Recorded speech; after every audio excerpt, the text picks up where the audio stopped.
Warning, the following program contains things that will make you laugh and some things that might blow your mind. It's time to enter a world known as Evan Lefavor versus the Internet Live. Your favorite live show right here on the U to the Tube. So thank you for tuning in. And without further ado, enjoy the show. Welcome everyone to Evan Lefavor Live. And we are live. We are live. Let's get the chat on here. The chat's on here and we are live. All right. Yes.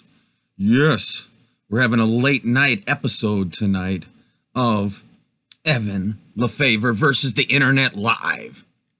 And tonight I have some very amazing videos for us to watch. I selected a few videos in advance that some will make you laugh, some will blow your mind, and some will give you a completely new outlook on reality. So thank you for tuning in. Please share the link to this stream wherever you think people might be interested in seeing a funny show and hanging out with your friend forever, the biological father of Jesus Christ and King of the Kingdom of Heaven, none other than myself, Evan Lefavor. And today we're just going to kick back and take it easy. Feel free to use the chat to send me whatever kind of questions you want to ask me as the show is going on. And yes, enjoy the show. Without further ado, let's put on...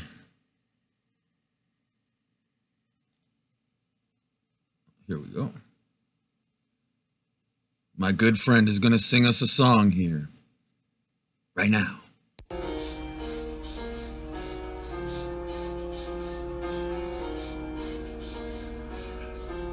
It starts with one thing. I don't know why. It doesn't even matter how hard you try. Keep that in mind. I designed this rhyme to explain due time. Oh, I know. Time is a valuable thing. Watch it fly by as the pendulum swings. Watch it count down to the end of the day. Clock ticks like the way. So unreal. Then you look out below.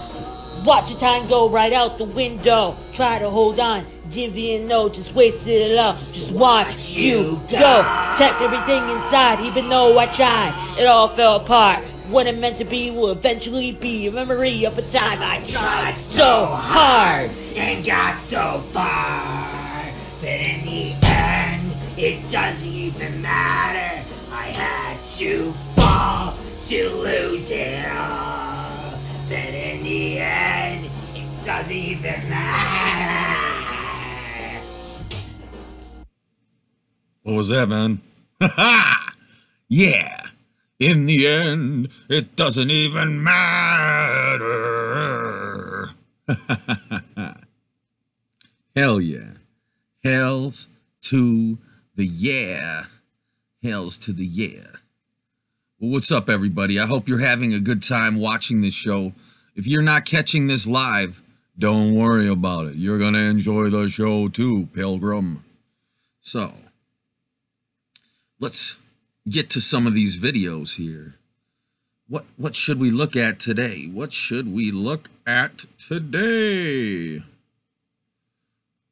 Let's start out with something good.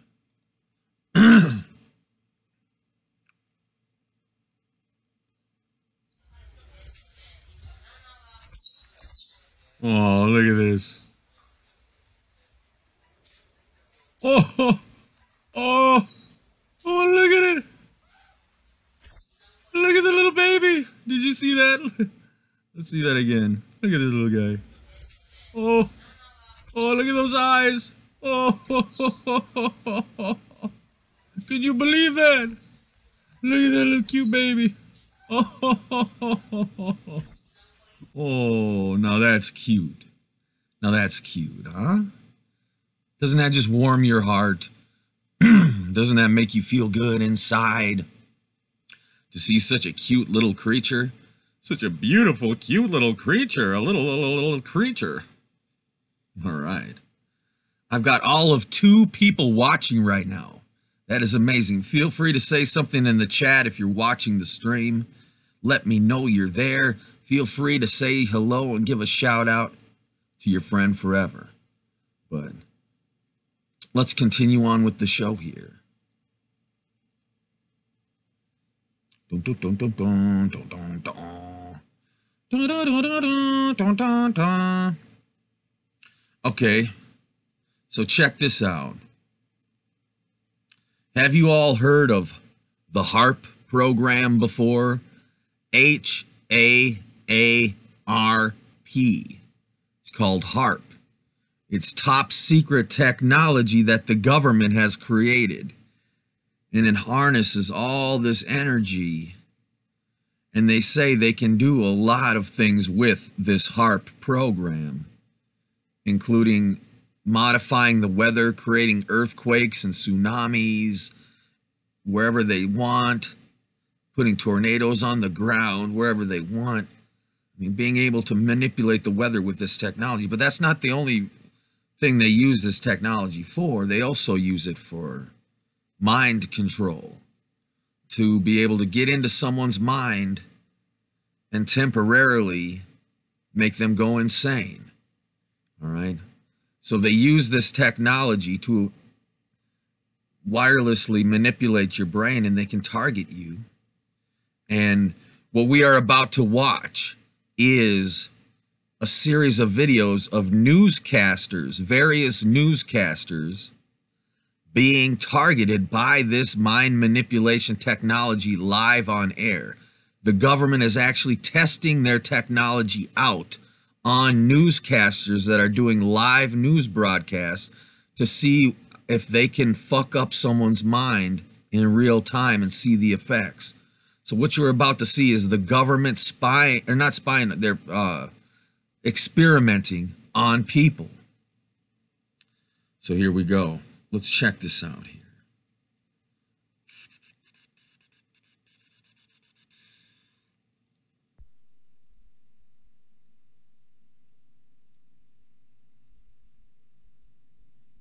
We start at the back of the brain. We've switched off my visual cortex, so made me unable to see things. If we move a little bit forward in the brain, we've interfered with people's ability and my ability to see faces. A little bit further forward, we've interfered with the ability to perform actions. So basically, the beginning part of this video is explaining in a little more vivid detail how it is possible to disrupt the human brain and affect the human brain using technology. So check this out. Moving your finger? It's quite odd. It's not your finger anymore. It's not my finger anymore. We've interfered with the ability to compute with numbers. 6, 7, 8. Okay. Ooh, yeah. Yes. We've interfered with the ability to speak. London Bridge, London Bridge, London Bridge is falling down. You think of something you can do, and we've basically interfered with it with this machine. 2, 3, 4, 5, 6, 7, 8, 9. So what's the problem? I don't know. Well, a very, very heavy... Here it goes. So they are using wireless technology to target. They can target in on an individual and disrupt their brain in real time. Check this out. Here's some evidence to that fact. A heavy divertation tonight. We had a very Darrison bite. Let's go to Terry's and look for the head of the pit. Reporting from our Rock County Bureau at the Janesville Gazette. Thanks, Margot. Well, Wisconsin has officially joined 25 other states in a lawsuit against President Obama's health care reform law. Attorney General J.B. Van Hollen says Wisconsin is the latest state, including Iowa, Kansas, Maine, Ohio, and Wyoming, to join Florida's suit. The states claiming the exorcist Sa Untesracho and Pele Bringritz by health urgent. They just took over that woman's brain and made her say all that shit talking about The Exorcist, gargly gook. Let's listen to that one more time. Listen to this shit. She's talking completely fucking normal. Then they turn on this technology and it zaps her brain, and they're able to fucking type words into a keyboard, and she says, Join Florida suit. The states claiming The Exorcist saw Unchisracho and Palais Bringritz by health urgent. huh. Now, Defense Minister McLeod did confirm today that more than 54 18 fighter jets are spending about as much as 20 and ready to assist the 100 deployed over the amount needed. Now, it did depend that how the NOLAN remerges our end, while the university or the UN mission as whole received support from all batteries in the hues of the Garbins of today. Excuse me. The batteries and the hues of the Garbins of today? What the fuck is a hue of a Garbin? Let's hear what he said again. Speaking normal, and then they turn this technology on him as an experiment. The government is experimenting on these newscasters live to try out this technology, because they want to be able to use it for military application. They want to be able to go target Kim Jong-un in North Korea and just make him go completely retarded and become intelligible. So listen to this. He starts off sounding all right, and then listen to what he fucking says. It makes no sense. Hues of the Garbins of today. Excuse me. The hues of the Garbins of today. Gotta love those Garbins, folks. Hashtag Garbins. Hell, I don't even know how to spell Garbins. I'll hand it back to you. Yeah, you. Holy shit. Isn't that wild? Isn't that not fucking wild? That we got some people tuning in. All right. Mashed potatoes is in the house. Does it cause permanent damage? No. It doesn't cause permanent damage. But as long as they are targeting you, they can disrupt your brain so that you can't even think or speak straight.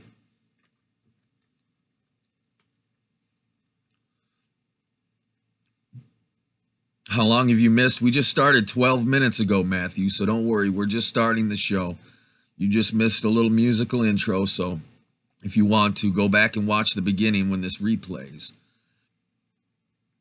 Who cares asks, how do we even know it's targeted? If I'm trying to sing a song and you hit me with a cattle prod, I'm going to stutter a bit. Exactly. Exactly. All right, late night show with my friend forever, Evan Lefavor, says the real faker. Hell yeah, this is for my night owls, my fellow night owls that like to stay up and chill and have a little bit of fun. That's what tonight's episode of Evan Lefavor versus the Internet Live is all about. And for those of you just tuning in, let's play this again, because I want you guys to feel the love of this song. Oh yeah, it's my homie. This is the encore. Starts with One thing, I don't know why. It doesn't even matter how hard you try. Keep that in mind. I designed this rhyme to explain due time. all I know. Time is a valuable thing. Watch it fly by as the pendulum swings. Watch it count down to the end of the day. Clock ticks like the way. So unreal. Then you look out below. Watch your time go right out the window. Try to hold on. Didn't even know, just wasted it all. Just watch you go. Check everything inside, even though I tried. It all fell apart. What it meant to be will eventually be a memory of a time I tried so hard. And got so far. But in the end, it doesn't even matter. I had to fall to lose it all. But in the end, it doesn't even matter.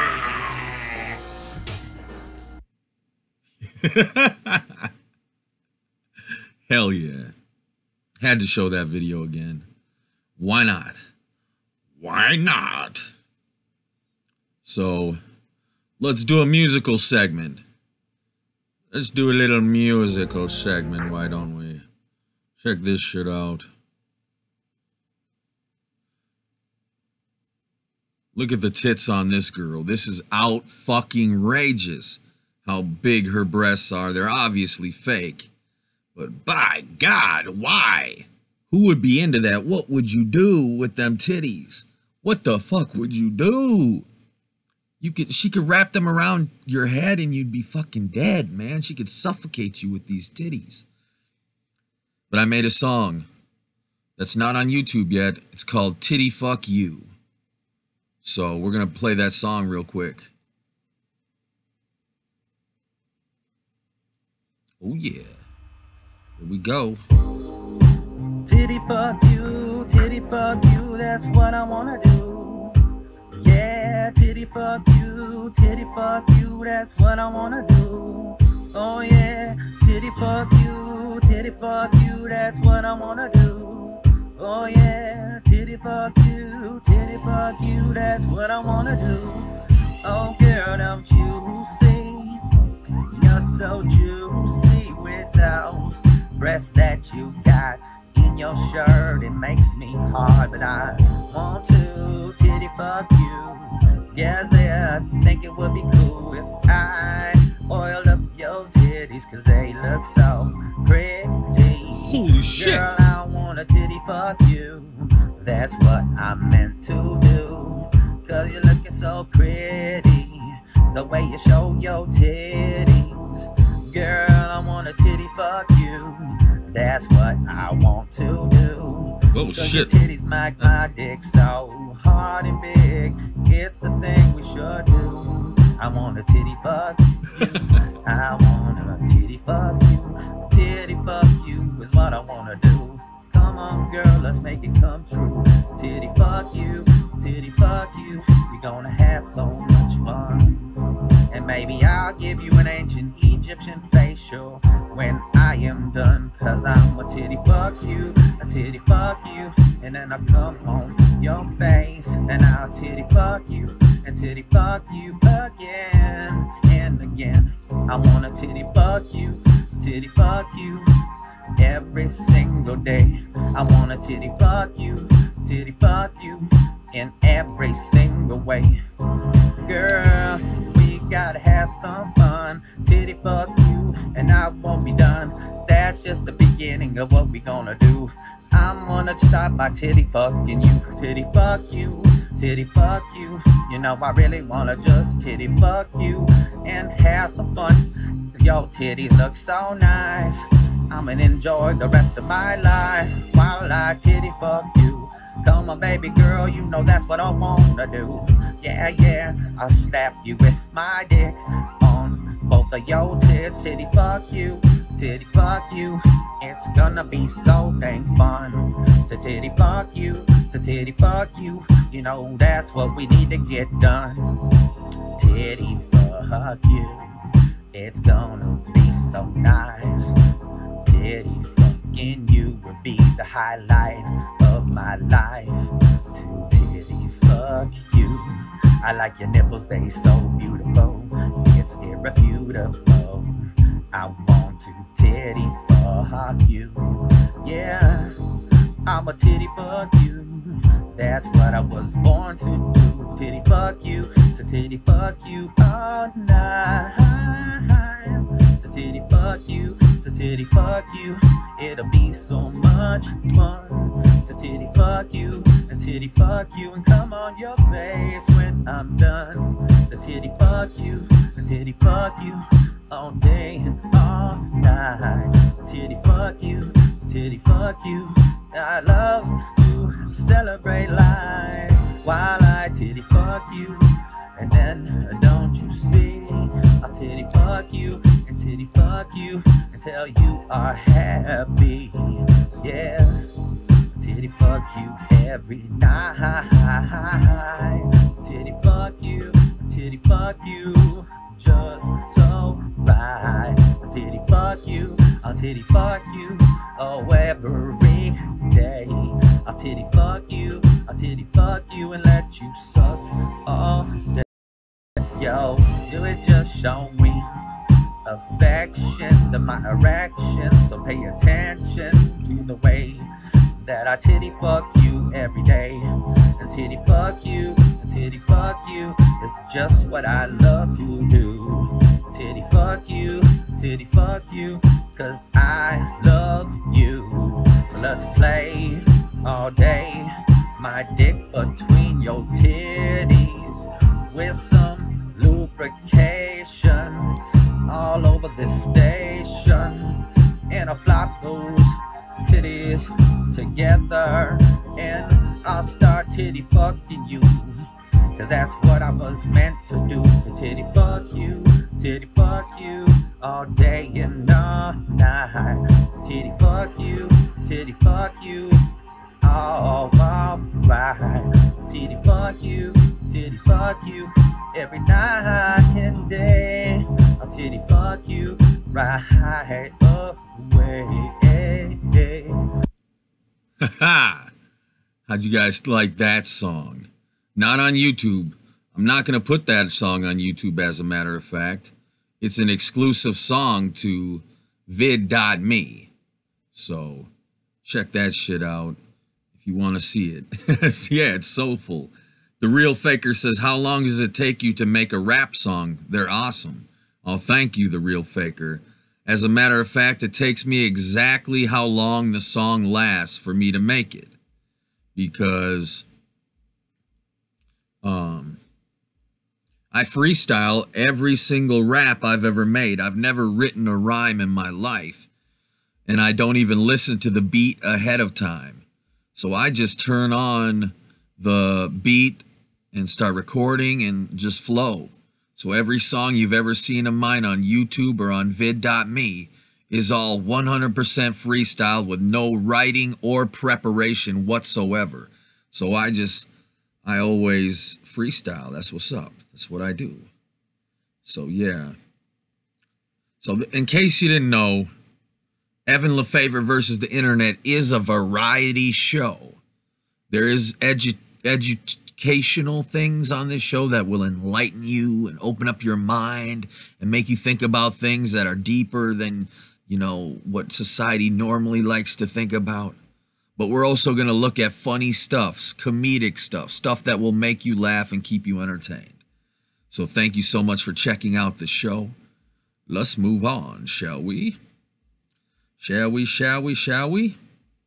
Okay. So, in case you didn't know, I am your friend forever, Evan Lefavor, and I am the king of the kingdom of heaven and the father of Jesus Christ. And I reincarnated on this planet in the year 1983 using advanced technology from the kingdom of heaven so that I could come to this planet, to planet Earth, and save the world and bring about true freedom and heaven on earth for everyone alive by replacing 100% of human labor with advanced robotics, automation technology, so that we will create a fleet of robots that will do all the work for human beings, so that every single human being can be free and never have to work a day in their lives and still have everything they want and need for free, forever, 24 hours a day, 7 days a week, on demand. The robots will deliver to you for free anything you could ever dream of. That is why it's so important for me to become king. Because when I am king, we are going to have heaven on earth and true freedom for everyone alive. Okay? So if you're sick of going to work every day, if you're sick of being a slave, if you're sick of seeing every second of your youth taken from you so that you can be a slave and make some rich guy more rich, then go on ahead. But if you're sick of that, then you need to help make me king, because together we will make heaven on earth into a reality. But that sounds wonderful, right? When I become king, we're all going to be free, and it will be heaven on earth for eternity on this planet. But evil men did not want me to become king because they feel they would lose their power if I become king, they lose their control over humanity. They can no longer enslave us. And they didn't want to lose their power to me. And they found out I would be born someday in 1983. So they created propaganda against me, and they came up with this concept of the Antichrist. They came up with this concept of the Antichrist to frame me, to brainwash innocent people into hating me and distrusting me without even knowing me. They just program them to say, oh, there's this guy, he's going to become king of the world, and but he's really the Antichrist, and all this bullshit. So, to make a long story short, there's this dude on the internet, what the fuck is his name? Either way, he has bonus buckets. He claims he's some religious dude, and he's always talking about the end times, and he sells these things called bonus buckets, which are these buckets of food that will last like 100 years that you can store in your basement in case the apocalypse happens. And then you can eat some nice macaroni and cheese from this dude. So he tries to sell these bonus buckets by scaring people into thinking the end of the world is always one day away. It's going to be the end of the world next week. You better buy a bonus bucket. So this dude, here's an episode of his show where he's talking about me. They're talking about me. And they get some things right. So let's check this out real quick. We're not going to watch the whole fucking thing, but no, I did not want that. I did not want that. Wrong fucking program, mate. Open with. There we go. There we go, mate. Come on now. It's not fucking rocket science. Tom Horn speaking on the Secret Messiah, the Vatican, the CERN Collider, and portals to demonic worlds. Wow, this sounds like it's going to be pretty fucking entertaining, huh? Golly. Speak, you motherfucker. Oh, I got the thing muted. So this is the guy pushing these bonus bucket situations. And Jesus, I can't get... Okay. This is the guy trying to use religion to sell people bullshit. So the Antichrist, I believe, as you said, I believe the Antichrist is on earth. You got that right, motherfucker. And if you're not careful, if you believe what a lot of people have been saying, that we won't know who he is, Jesus says we will. Jesus said we'll see him. Do you believe that, or you can preach what you believe? Yeah, well, here's something that goes along with what you're saying that we talked about yesterday. Remember the Zohar, the 700-year-old prophecy from the Orthodox priest who said that following the year 2012, Rome would be destroyed? Yeah. That's not the whole prophecy. Guess what else they said? They said in the year 2012, because this is in a subsection of the Zohar called Signs Heralding Mashiach. It's in the Be'era section of the Zohar. They said in the year 2012, the Messiah. Now, because they didn't accept Jesus as Messiah, guess who they're talking about? They say in 2012, the Messiah will make himself secretly known to the rabbis in Israel that are watching for him. That's right. I started making myself known in the year 2012.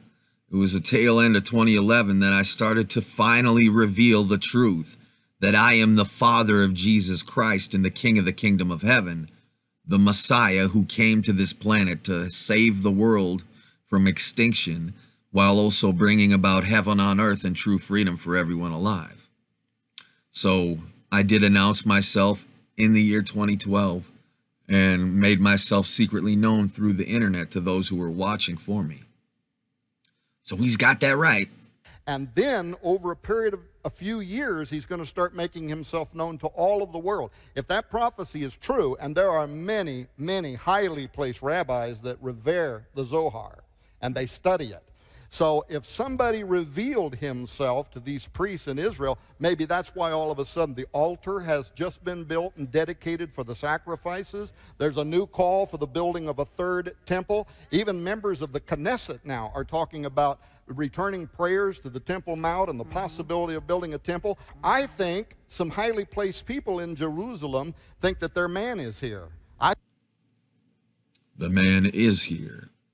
In case you didn't know, the Johnny Cash song, When the Man Comes Around, is about me coming around.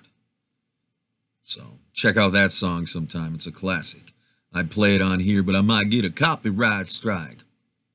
There's a man going around taking names, and he decides who to free and who to blame. And everybody won't be treated all the same. So yeah, check out that song someday. Yeah, so this guy's right. From the year 2012 till right now, I am slowly revealing myself to the world. Okay? And I'm gonna, well, not gonna tell you all my plans right here, but just know that I do have plans to become king and save the world. That's what I think. Wow. I think they believe it. And he's slowly going to start making himself known to the world. 108-year-old rabbi who left. Yeah, Right. the other author that you had. Carl Gallup. Yes, Carl Gallup with Right. the book, The rabbi who found Messiah. Could that go along with what you're saying? It possibly could, yeah. I mean, his he's the expert on that and not me. But I'm telling you, it's coming together. Yeah. You know, if you're working a puzzle, you bring all the pieces together, and you put the final pieces in. It says, "Oh, that's what that was." It's happening right now. So That's right. There's so much in ancient prophecies of 2012 to what, 2016, 2020? Well, there were those that put a time frame of 2012 to 2016. I'm just now learning from my good brother here, who also starts with 2012, that there are additional steps. What do you think could happen in this year yet? Okay. So that's enough of this fucking video. 25 minutes, we ain't watching this whole fucking video. That's a part of them talking about me. They got some things right. They definitely did. But yeah. Uh-oh, Pagan Situations is going to bed. All right, Pagan Situations. Check out the rest of the show. You're not going to want to miss it, man. On the replay when this... Catch it on the rebound, homie. Yeah, the real faker says... what does he say? You king of heaven, someday you'll be kind of hard. Let's see. That's right, man. Are there multiple kings of the kingdom of heaven? Well, I am the one and only king of the kingdom of heaven. I created the kingdom of heaven in the future using technology.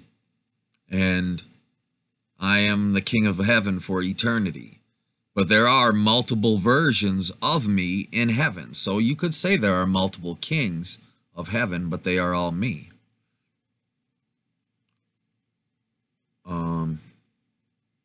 Is God's going to cut you down about you as well? Yes. In case you didn't know, Johnny Cash was the reincarnation of my son Jesus Christ, the man you know by the name Jesus Christ. He reincarnated into the body of Johnny Cash before he was born. He was born as Johnny Cash, reborn, reincarnated. But he is multi-incarnating, which means he is reincarnating using technology in heaven into multiple earth-born bodies so that he can be in more than one body at once. So when one of him dies, there's already another one of him alive that is of a certain age. But when you multi-incarnate into different bodies, you create different, unique individuals. They all have the same soul to start out with, but they all evolve into different people based upon the DNA of their earth parents and their life experiences and upbringing. So even though Jesus Christ's soul inhabits the body of Johnny Cash and Johnny Depp, the same soul, They are two distinctly different individuals created through the process of multi-incarnation. So yeah.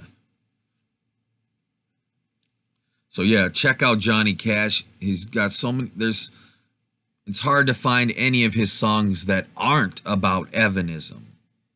Every one of his songs has Evanism symbolism in it about me. All right? So it's pretty fucking cool. If you're not a Johnny Cash fan yet, go on to YouTube after this show or whenever you get some free time and check out some Johnny Cash, because you do not want to miss it. You do not want to miss it. So, yeah. But now we're going to have a special treat. Ever since I was born, ever since I could learn how to talk on this planet and speak English, I was talking about saving the world and bringing about true freedom and heaven on earth for everyone alive. Ever since I was 3 years old, I have been talking about my plan to get rid of money and capitalism so that everything can be free for everyone and you can just go to the store and get whatever you want and need for free. I've been talking about this for quite some time now.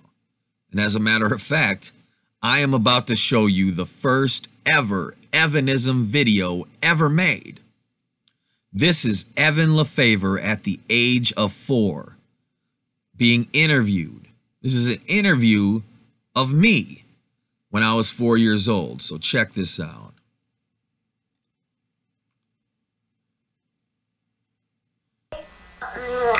I'm going to have a little conversation with Mario here.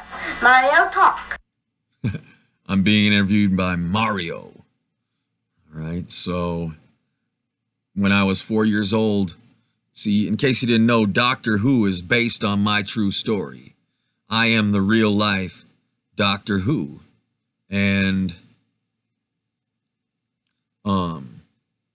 I'm the real life Doctor Who. And of course, you know, Doctor Who speaks with an English accent. And so did I when I was young. Even though I was raised in America, I had an English accent for some reason. Good evening, Evan. We'd like to ask you some questions about your recent visit to the Target on Lake Street Avenue in Minneapolis. Evan, if you could tell us a few things in your own opinion as a child, what do you think Target could do to make their toy department better for you? Probably if they don't need any money to have, because buying them is more like you're wasting money, so you don't have to waste your money. You can get whatever you can want to get. So you think the toys should be cheaper, at least cheaper, if not, more reasonable, huh? No, what I mean is no money this year. You don't need to pay free, the money. Right? So free, right? You can just take it and then go out. So you think that those toys should be free for children? I think that's a pretty good idea, too. There I am, 4-year-old Evan Lefavor talking about my plan to make everything in Target free for everyone. So, yeah.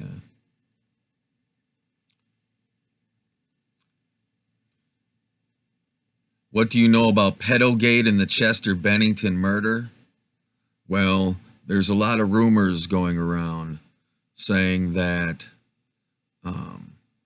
John Podesta is either the father of Chester or that Chester was actually a clone of John Podesta. And that he wanted to get rid of his body before they could find that out. They could link those two DNAs together.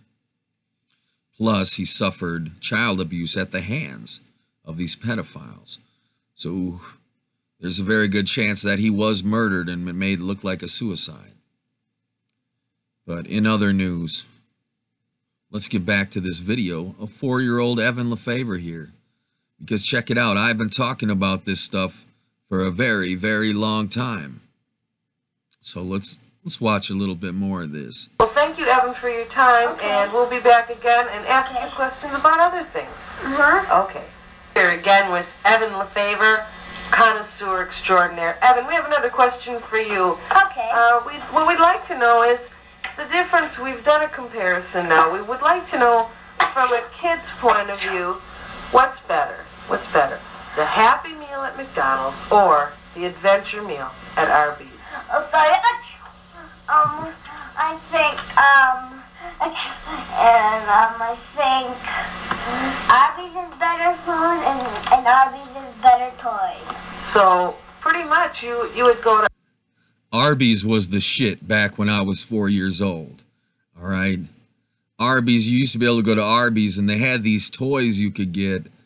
And like they had like Mr. Stinky and Mr. Stretch. And they'd give you a book about all these different characters and give you a little toy of the character as well. So it was really cool. And they had some good food. They still do have some good food at Arby's, but... Arby's before you would go to McDonald's, is that right? Yeah. Are you catching a slight cold, Mr. Yeah. What do you usually take for a cold? Mario.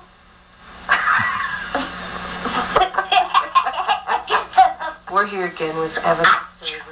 Evan, we've heard that you're the utmost authority on... Some sneezing kayfabe. I was pretending I had allergies. Why would I pretend I have allergies? Have you ever seen the movie Dogma, where Loki sneezes, and then he puts the gun up, the angel Loki, he sneezes and he looks around the room, and nobody wishes him God bless you after he sneezes. He's about to kill the woman. He goes, you're a fine soul. You've done nothing. You're an innocent soul. Except you didn't say God bless you when I sneezed. It's a good movie. If you haven't seen Dogma, definitely check out Dogma. Maybe we'll watch a scene from that movie later on in the show tonight, the scene I'm talking about. So stay tuned. We'll check out that scene. Yeah, this is my mom's ex-girlfriend Mario interviewing me back in the day. The intercentrifugal forces of the continuum of on the with Evan. Mario.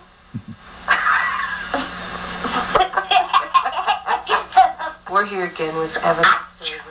Evan, we've heard that you're the utmost authority on the intercentrifugal forces of the continuum of the universe in reference with the moon. Evan, can you tell us about the continuum between the moon and the earth? Well, about the moon and the earth is that the true meaning of it is that that earth may be round like the moon, but it probably just slides flat instead of round like the moon. Mm-hmm. And would you say that? What? Was 4-year-old Evan a flat earther? I can't believe it. I can't believe it. I'm embarrassed in myself. That happened hundreds of years ago or longer than that? Well, it happened in the Stone Age when dinosaurs used to froze up. Ah. Well, that's very interesting, Evan. We have one more question to pose this evening. If you could do something for all starving children in Africa, what would you send them? What would you send them? What would be the best food? I'll sell them anything they want. Child kids, toys, food, science museum, anything. What do you think would be the best food a kid would like? Mario. Take 5. Evan, we have another question to pose to you this evening. It's kind of an interesting question. We know that you're the inventor of the Maptic Schmaptic, and we'd like to know about the Maptic Schmaptic. What exactly does the Maptic Schmaptic do, and what is it, Evan? I don't know. You invented it. Oh, the Maptic Schmaptic. Absolutely. It's a kind of mixture that's very dangerous. Extremely dangerous? It's peanut butter, and it takes fresh dirt, Play-Doh, water, and glue, honey, and bugs, and blood. Is blood the active ingredient? It's a very dangerous harvest. And it takes seed and most anything, and it takes a Mario. It takes a Mario. Yeah. That's pretty funny. That's me. That's 4-year-old Evan Lefavor breaking it down for you. The first Evanism video ever made. So, I hope you enjoyed that. It's a me, a Mario. Ha! Woohoo! Yeah! Woohoo! Yeah! Mario, hell yeah. I was a very kind-hearted child. I definitely was back in the day.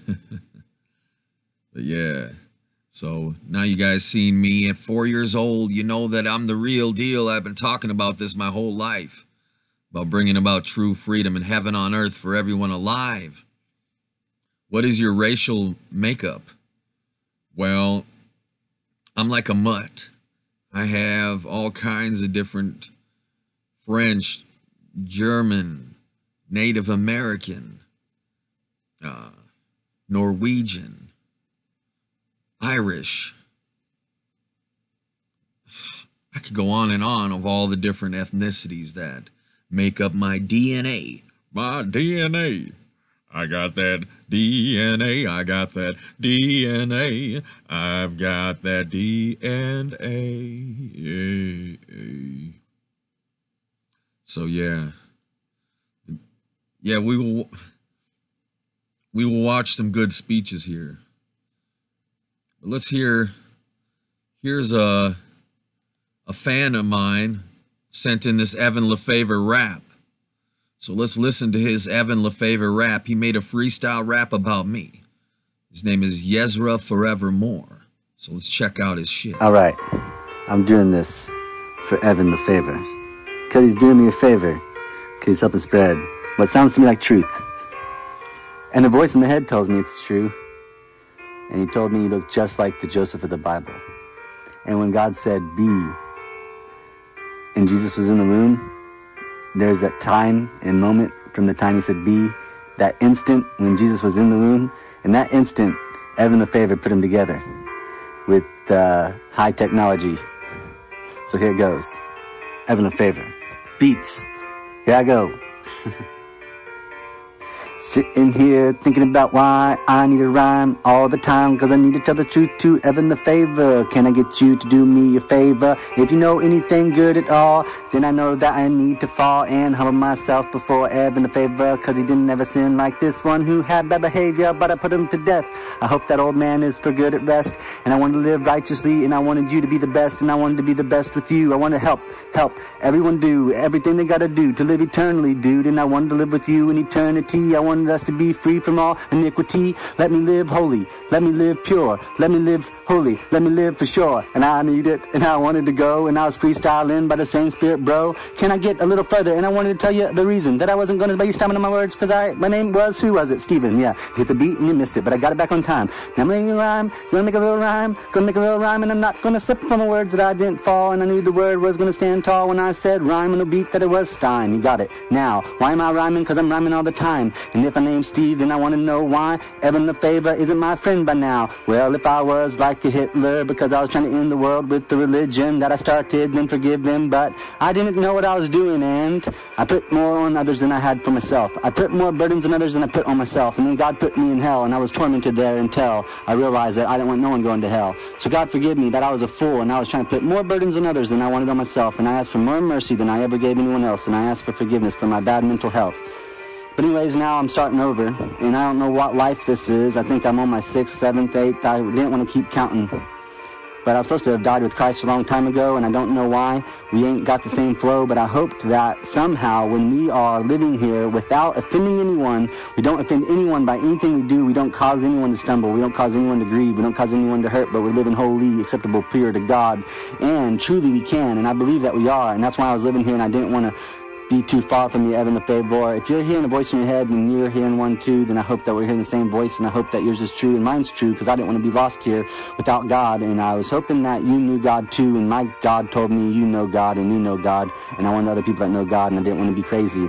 I wanted to be sober-minded, and I wanted to be not lazy. I wanted to be a good servant. And Jesus Christ told me I was slow to believe. And I know that's not a good thing. I'm not yet perfected by love, because I've been tormented by hell in my mind for a long time, and I wanted to get free. So if you know how I can get free, if you could help me, if you could pray, if there's anything you could do, I'm praying for you, because I pray for everyone now as my own soul. I don't want no one going to a place of fire. Anyways, I ain't a liar. God bless you, Evan Lefavor. Hell yeah, All right. That was awesome. That was awesome, Yezra forevermore. If anybody out there watching does any Evan Lefavor related videos, any videos about me, or a rap, or you want a freestyle rap about whatever, something about Evanism, send me the link to the video, and you might have your video played on this show in the future. Okay, right here on Evan Lefavor versus the Internet Live. So that was cool. American Skeptic says, I don't want to be a dick, but that was bad. Well, I didn't say it was gonna be fire, but you know, at least it's the thought that counts. It's the message he's trying to convey with what he says. You know what I'm saying? So,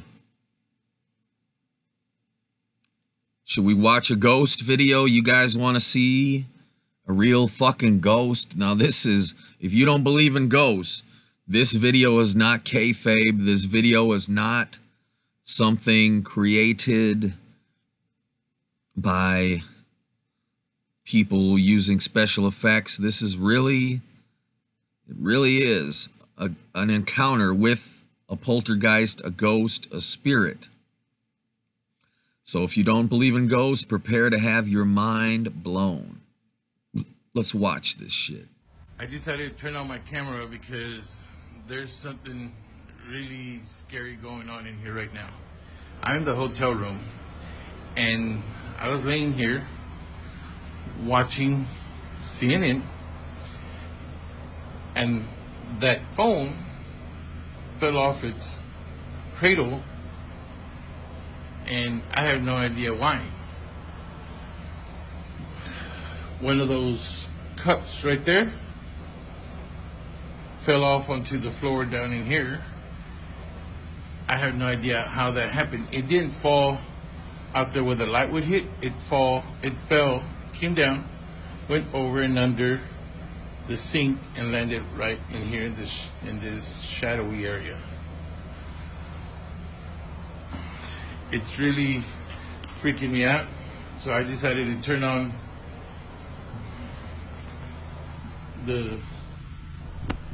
I was jittery. I decided to turn on my phone because I can't figure out what's going on, and it's happened a couple times already. And I don't know. Oh crap. I know I got that. Oh shit. That's crazy. The phone's not even plugged in on the wall, but it's coming off its cradle by itself. I tell you guys, this stuff is really freaking me out. This cup is the one that fell and landed under here. I don't know why. I don't know why that's going on, but that's really, really freaky. Wow.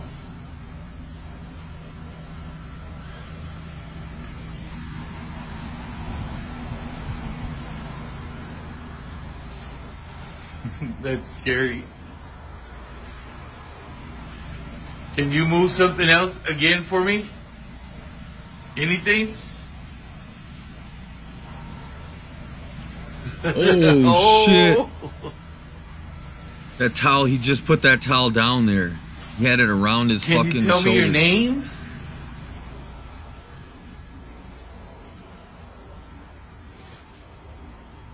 can't hear you. Can you maybe speak a little louder? Oh my goodness. Oh, he's like, how's that? I know you're in here. I just want to know what your name is. And if there's anything I can do to help you. Is there anything at all?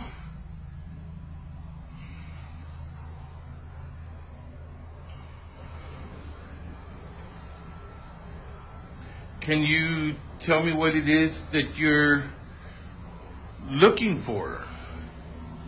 Is there a place that you want to go to? A place that you need to be? Anything? Cool. Okay, it's freaking me out, but you're not really scaring me.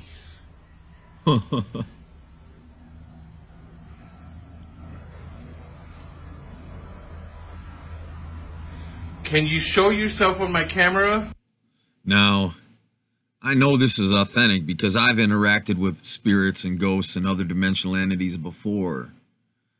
Like, I used to live in a very haunted house. I grew up in a house that was very, very, very haunted. Not by bad spirits. It was on a ley line. I was on a junction point. My house was a smack dab in the middle of a ley line junction point. And ley lines are these spiritual energy grids that it's a grid that goes throughout the entire planet Earth. And I happened to be at a junction point of major ley lines, which caused a lot of supernatural activity and allows spirits to, you know, enter into this dimension through my house. And one day I used to have all these action figures from different horror movies because I used to be into horror movies a lot. And I had a Beetlejuice action figure that was just standing there. And my cousin came over and he's like, "Oh, I like how you cleaned up the place." And he's like, "We haven't heard from that ghost in a while." Because he's seen the ghost too. This ghost would slam the cupboard doors at night. It would do all kinds of crazy shit. And as soon as he said, "Yeah, that ghost hasn't been around," the ghost grabs my Beetlejuice doll and throws it across the room off my shelf, and no one's even near it. Nobody moved. Nothing could have changed to make that thing fly off my fucking shelf. Just like this ghost in this video is making shit fly off. But yeah. Was that an orb? No, that was a reflection.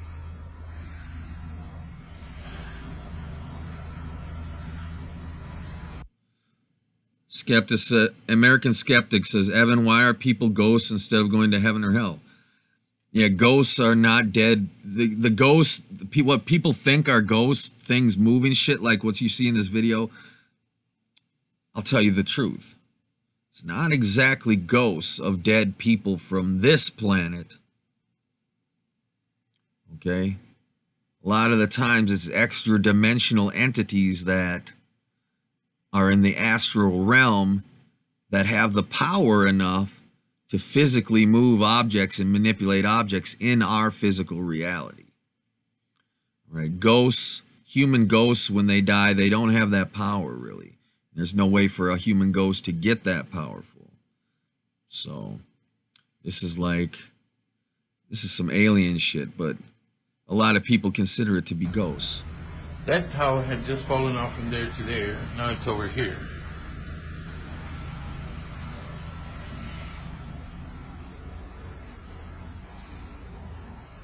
If I open the door, will you leave? If I open the door, will you leave? What does he think? The ghost has to use a fucking door? I don't think so, man. I think it can open the door on its own if it wanted to. This is a powerful fucking spirit, a powerful entity. Because I really would like to get to sleep. I'm opening the door.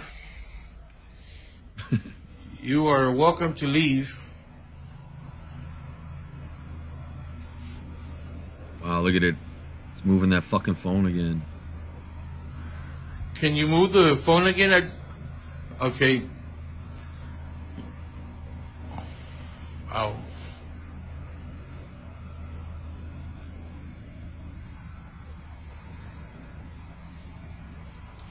If you're in here, will you move the phone again?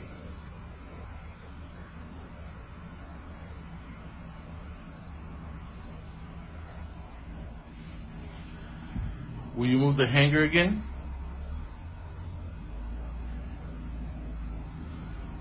Guess the ghost ain't taking requests. Or move the towel again?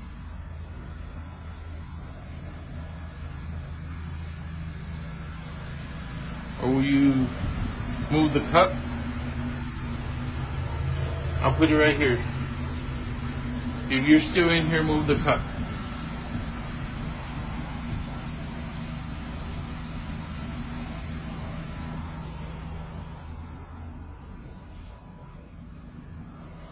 See, spirits, ghosts, whatever you want to call them, extra dimensional entities, whatever you want to call them.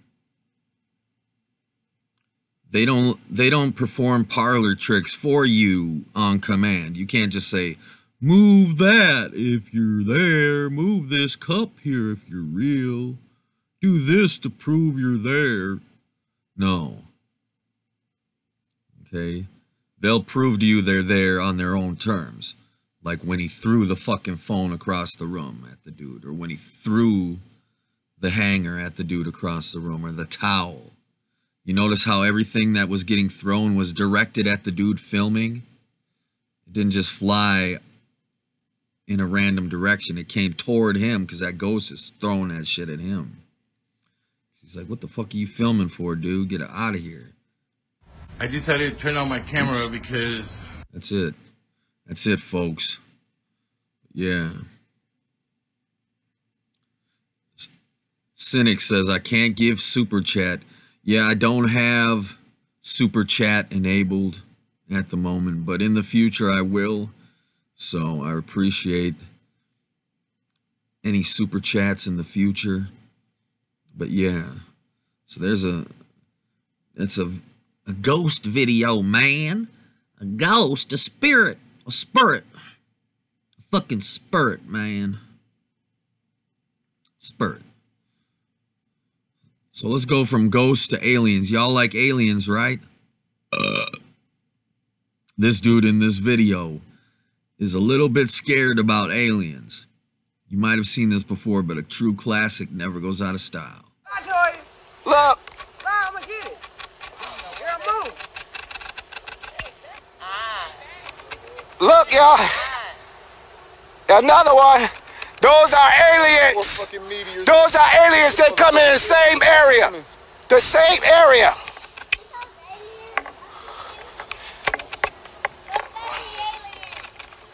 Look at that.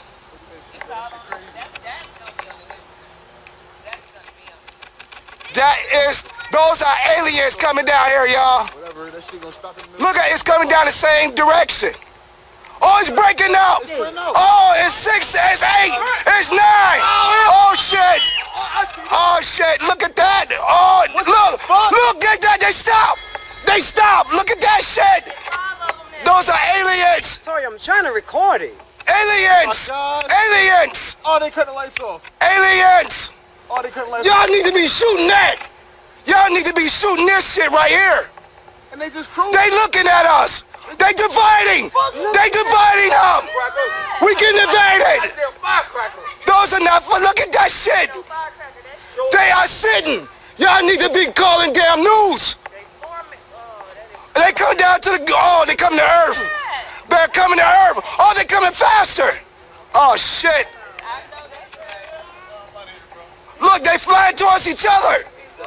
They flying to, oh my God, look. They moving in for formation. They just standing there. Officers, do something about that. What the fuck?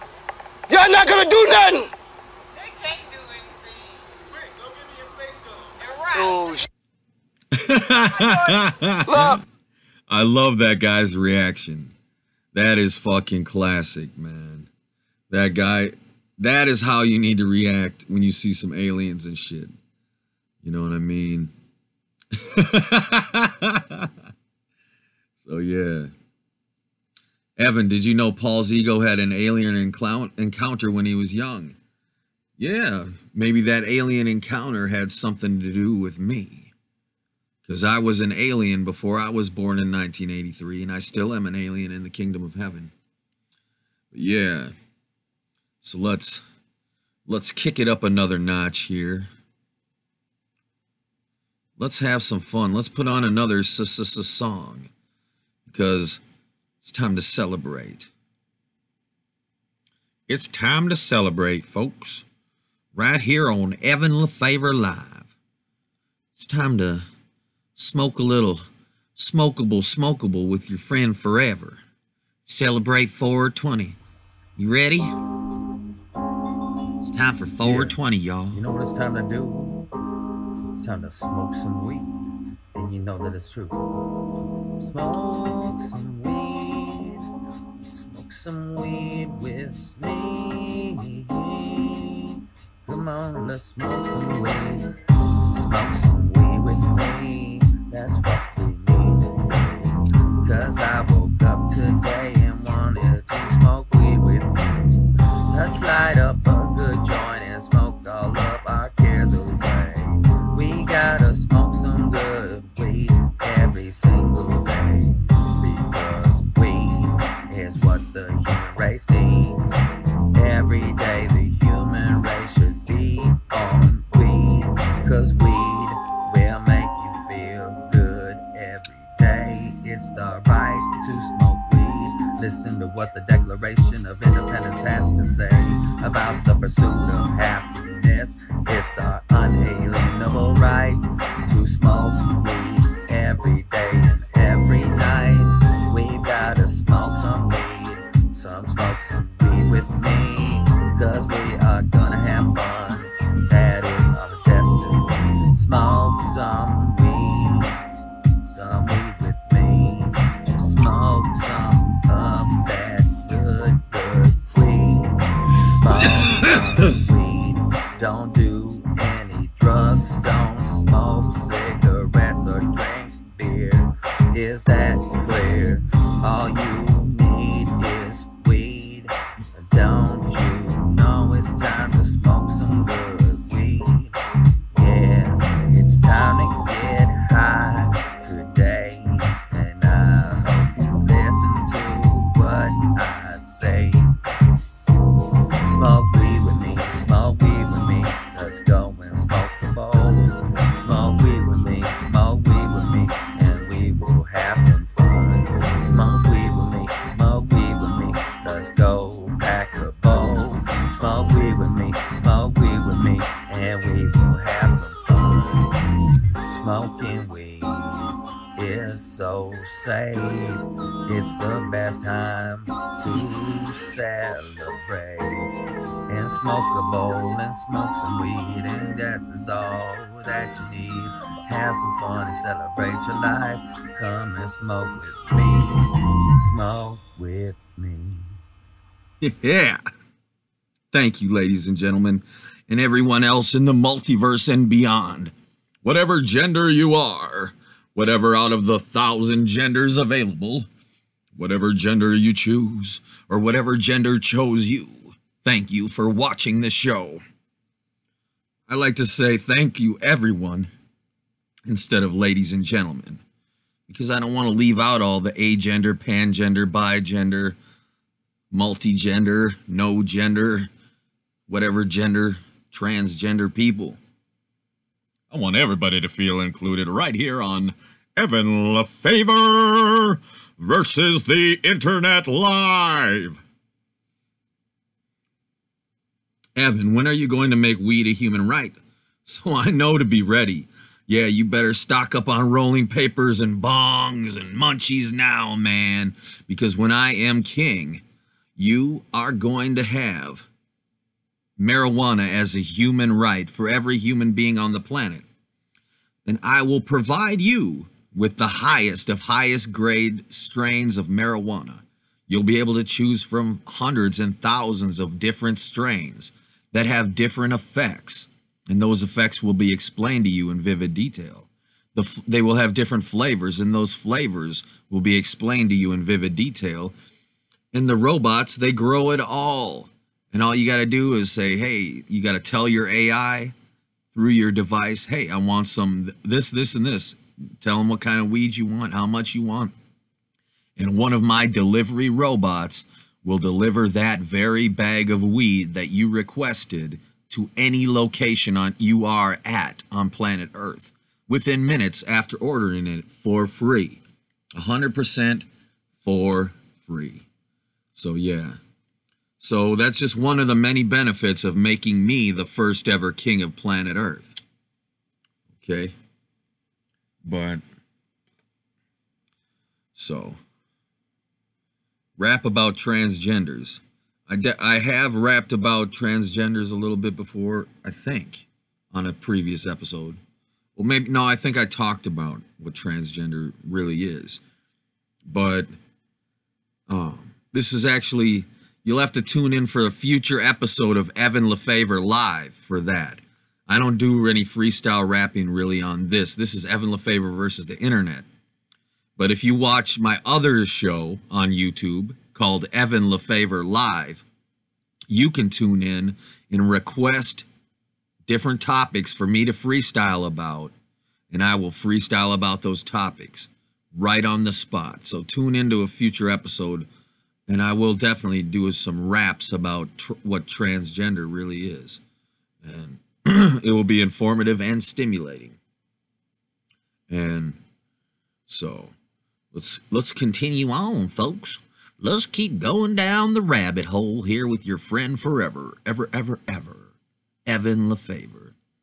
Where do we go after that? We just smoked some 420. We celebrated 420.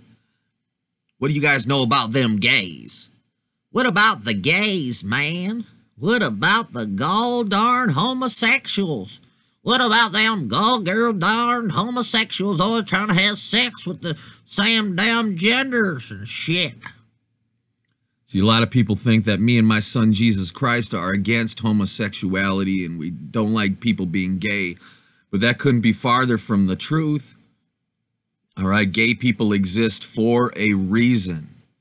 Gay people exist for a reason, all right? And there's nothing wrong with it. There's nothing wrong with wanting to have sex with someone of the same gender.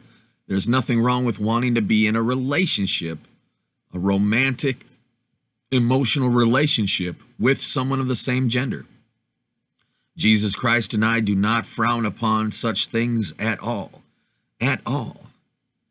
But evil men want you to believe that we think being gay is wrong. And they make these public service announcements to teach y'all about the gays. Did you know there's a such thing called homosexuals? Did you know that these homosexuals are everywhere? So watch out. Be prepared about the homosexuals watching this video here. Dun, dun, dun. Boys beware. Boys beware. Produced with the cooperation of the Inglewood Police Department and the Inglewood Unified School District.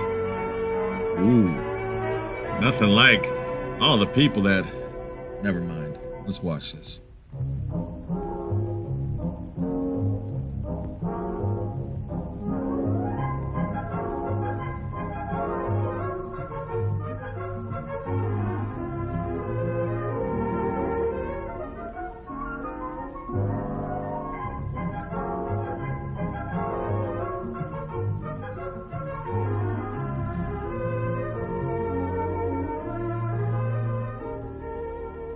I'm Lieutenant Williams, a police officer attached to the Juvenile Division. I'm on my way to Monroe Junior High School to talk to a group of young people. That looks innocent enough, doesn't it? Lots of young people hitchhike. Seems like a good way to get from one place to another. But sometimes there are dangers involved that never meet the eye. Uh-oh. Let's take the case of Jimmy Barnes. Jimmy played baseball all afternoon, and he didn't feel like walking home, so he decided to thumb a ride. Uh-oh. Little Jimmy thumbing a ride. What could happen? You can't hitchhike when there's homosexuals lurking.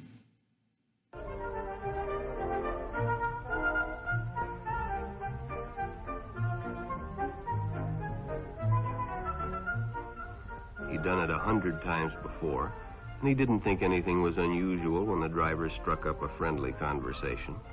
In fact, he seemed like a real nice guy. He asked Jimmy if he played baseball in the park often. Jimmy told him they practiced 3 times a week and played a rival group on Friday afternoon. The stranger was a good listener, too, and it only seemed minutes before they pulled up in front of Jimmy's house.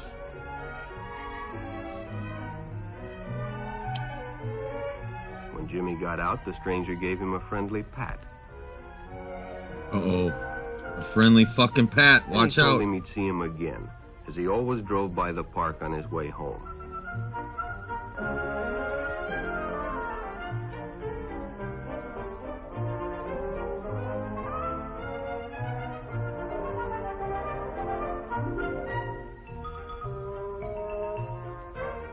Sure enough, the following day, when Jimmy finished playing ball, well, the man was there waiting.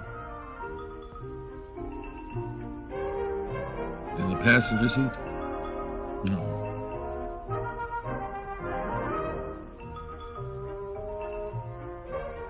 It's great music, by the way. They stopped at a drive-in, and the stranger treated him to a Coke. During their conversation, he told several off-color jokes, but Jimmy had heard others before, and, well, it made him feel big to so easily win the confidence of an older person.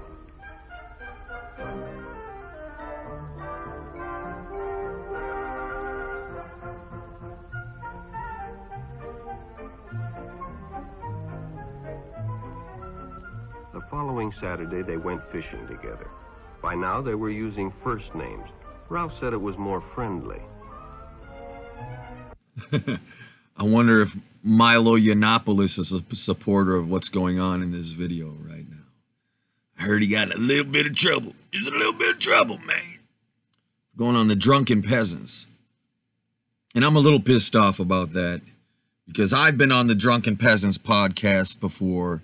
And in case you didn't know what the Drunken Peasants podcast is, it's a comedy-based podcast where these 4 dudes sit around and they talk about current events and they come up with all these different, you know, characters to do, and they watch different videos on the internet and they make fun of people and shit.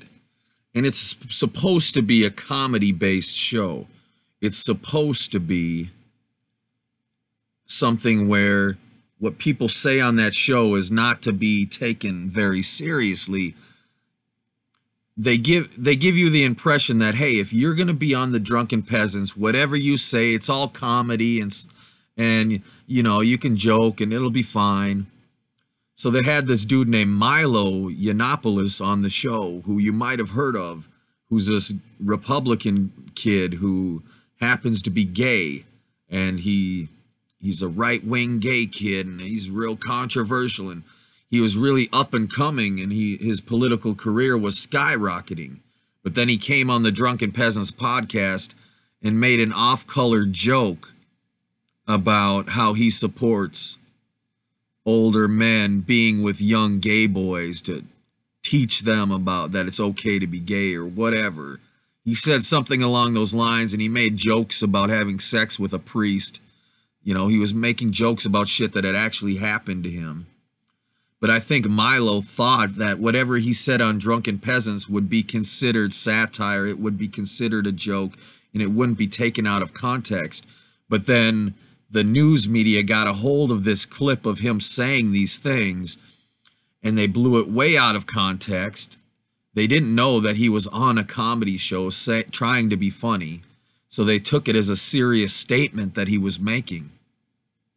And I find it kind of fucked up that the Drunken Peasants aren't trying to defend Milo in this situation. They're kind of just like, oh, well, you said it, Milo. We didn't make you say that. But it's like, dude, you guys provide what's supposed to be a safe space for people to be able to say funny things and not have it be taken out of context and used as a smear campaign to character assassinate them, like what happened with Milo Yiannopoulos. So I think the Drunken Peasants should have stood up for Milo and said, hey, he was on our show. It was a comedy show. He was trying to be funny. Don't take it so fucking seriously. Because I'm a serious dude, all right? I am the king of heaven. I came to this planet to save the world and bring about heaven on earth for everyone alive. And I've come on the Drunken Peasants podcast a couple times. And some things I said on there were funny, but you know what I mean? It's just like, when you go on a show like that, you got to be worried that something you say being funny, being taken out of context and used against you in the future. So, but let's check this out. What's happening to little Jimmy here? Is this just a innocent little fucking fishing trip here with his newfound friend? Or is this a homosexual? We'll see.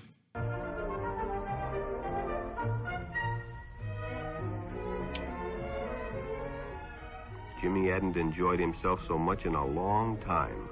Look at Jimmy's having fun. He's into it. Just like Milo. Then during lunch, Ralph showed him some pornographic pictures. Jimmy knew he shouldn't be interested, but, well, he was curious. What Jimmy didn't know was that Ralph was sick. A sickness that was not visible like smallpox, but no less... He's sick? Is that why his fucking hair fell out? That is one bald motherfucker, man. Look at that creepy dude. They couldn't have cast a better dude in this role. But like I said, this is not an anti-pedophilia PSA. This is an anti-homosexual PSA, as you will come to find out. Because at this point in time, people were still equating pedophilia with homosexuality. Trying to make it one and the same, but check this shit out. Dangerous and contagious. A sickness of the mind. You see, a sickness that was not visible like smallpox, but no less dangerous and contagious. A sickness of the mind. You see, Ralph was a homosexual, a person who demands an intimate relationship with members of their own sex. But by... What? A homosexual? Holy shit! What are they letting a homosexual be around a kid for, man? Like, come on, Scoob. Like, it's a homosexual. Let's get out of here. Like, come on, man. What did he say? They demand a sexual relationship with members of the same sex? They demand it. The homosexuals demand that you gonna be gay tonight, or at least tonight. But if I come back tomorrow, you gonna have to be gay again, motherfucker. Come on now. Can you believe this propaganda? They used to play this shit for kids and adults and try to educate you about these homosexuals that are running rampant through all of society. Now, Jimmy felt a fondness for Ralph, and they continued to go places together. Ralph was generous and took Jimmy many interesting places and did many nice things for him. He bought presents and even gave him money, but payments were expected in return. You see, Jimmy hadn't recognized Ralph's approach soon enough. When Ralph first asked Jimmy to go fishing alone, he should have discussed it with his parents or teacher. That's Finally, very true. Jimmy told his parents, and they reported it to the juvenile authorities. Ralph was arrested, and Jimmy was released on probation in the custody of his parents. That is fucked up. Because of what? What happened? They didn't say what happened, but apparently something bad happened.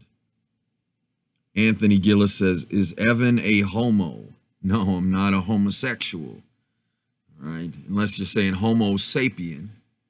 I am in an earth-born human body right now, so I am a homo sapien. But I'm not a homosexual. So I know you might be scared after watching this video warning everybody about homosexuals. But I am not a homosexual. But a lot of people in my family and my heavenly family are gay. My mom's a lesbian. Jesus Christ's mother, the Virgin Mary, the woman you call the Virgin Mary, she is a lesbian. Jesus Christ's daughter, Pan, she is pansexual. and bigender and agender. There are transgender people in my heavenly family. So don't believe the hype when evil religions try to say that me and my son Jesus in heaven are against homosexuality. But I'm just showing this video to show that how crazy it is that they used to actually put this shit out there for people to watch.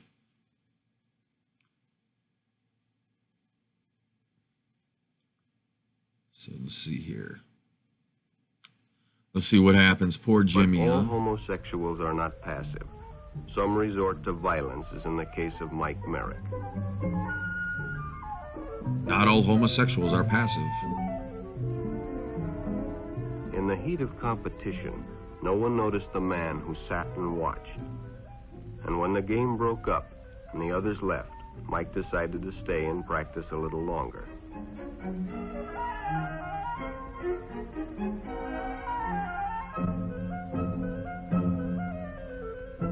The stranger joined him. He was friendly and, well, it was better than playing alone. He can shoot like fucking Michael Jordan, man. But after a few shots, Mike realized he had already overstayed his time and suggested he better leave. The stranger told him if he'd like to stay longer, he'd be glad to drive him home when they finished. Sounded great to Mike. Chance to play longer and get a ride home, too.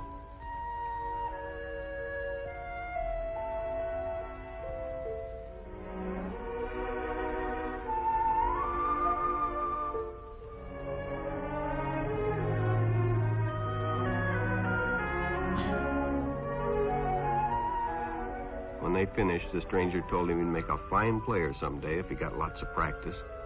The companionship, the praise, the friendly attitude dispelled any misgivings Mike might have had about going with a stranger. See, this should be an anti-pedophile PSA to warn kids about pedophiles. But instead of calling it a pedophile PSA, they're calling these guys doing this shit homosexuals and saying that this is what homosexuals do. So they're teaching an entire generation of kids that homosexuals are pedophiles. That's basically what they're doing with this bullshit. What is the greatest threat to mankind, Evan? Is it homosexuals? No. Because even if everyone on the planet somehow turned into a homosexual, they would still want to have children. There would still be gay people that want to procreate, and they would have the ability to procreate with other gay people. Gay women could procreate with gay men and produce more gay children. The whole world could be gay. But that's what's going to happen. They keep putting the chemicals in the water, they're turning the frickin' frogs gay. They're turning them gay. That's an Alex Jones reference for those of you who don't remember. You don't have to pay $5.99 to hear me make fun of Alex Jones, because my style is free right here on Evan Lefavor Live. So, who would play? Don't play basketball with a guy in a tuxedo. It will turn you gay, as Richard has to say. Exactly. Them homosexuals, you can tell who the fuck is a homosexual. He probably got a suit on and he likes to play basketball. Watch out for them motherfuckers. He probably never realized until too late that he was riding in the shadow of death. Sometime that evening, Mike Merrick traded his life for a newspaper headline. Well, like I said, this would be an appropriate PSA against pedophilia and to not talk to strangers. You know, and if they called it that, then maybe kids like Jacob Wetterling wouldn't have gotten kidnapped, you know. But no, they call these pedophiles in this video homosexuals. And it's not fair to gay people for them to be equated with pedophiles.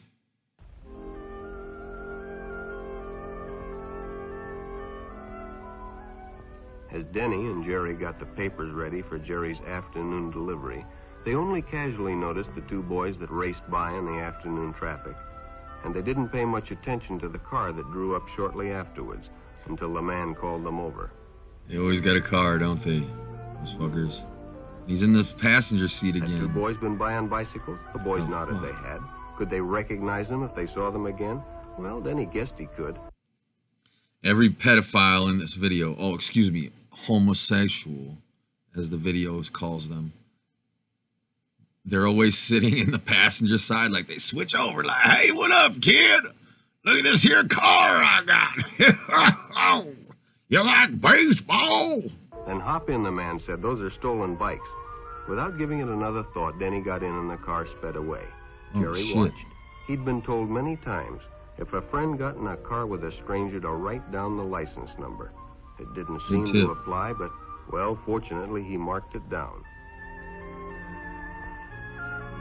Paperboy. That was a cool video game back in the day. Paperboy. When he delivered a paper to Denny's house, he asked his mother if they'd caught the boys that had stolen the bicycles. Denny hadn't returned, so he told her the story and gave her the paper with the license number.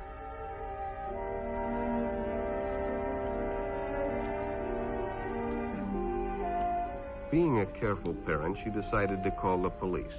Jerry supplied the necessary information, and the stranger's car was quickly spotted. It was a good example of how important it is to always get the license number and description of any stranger who takes a young person off alone, no matter what they tell you.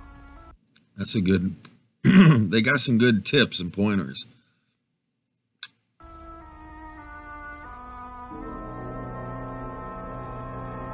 Some great fucking music in this movie, man.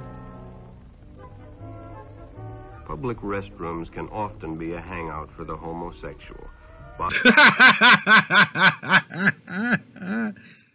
Public restrooms can often be a hangout for the homosexual. Which is kind of true, because there have been a lot of Republican politicians that are outspoken against homosexuality that have been caught in the Minneapolis airport bathrooms having gay sex with each other, or trying to solicit gay sex with other men in the restroom, strangers. So, apparently this video's right. The fucking homosexuals are fucking trying to fuck in the bathroom. Bobby and his friends hadn't noticed the man who had been in the restroom when they changed, and as it was late, he suggested they take the shortcut under the pier, but the others preferred to take the more traveled way home.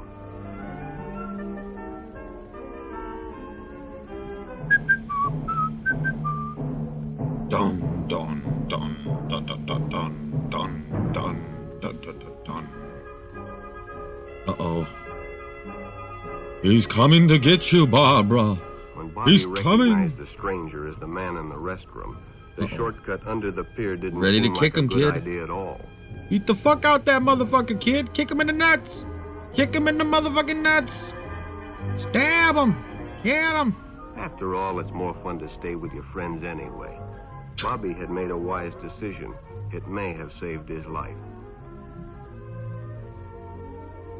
The decision is always yours, and your whole future may depend on making the right one. So no matter where you meet a stranger, be careful if they are too friendly, if they try to win your confidence too quickly, and if they become overly personal. One never knows when the homosexual is about. He may appear normal, and it may be too late when you discover he is mentally ill. You never know where a homosexual is gonna be lurking. He might just look like a regular motherfucking dude, but you have no idea he's really mentally ill.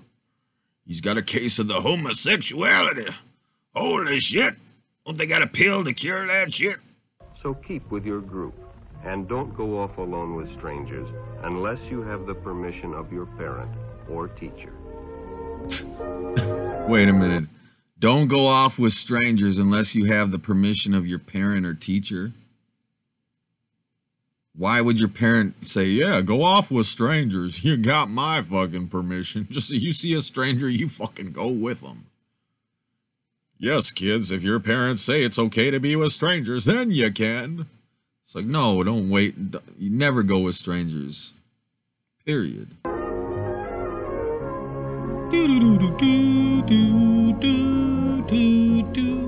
The end. Oh, over already.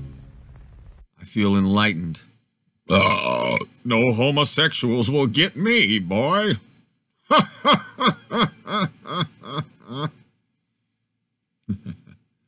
They may appear normal. At first, the homosexual may appear normal.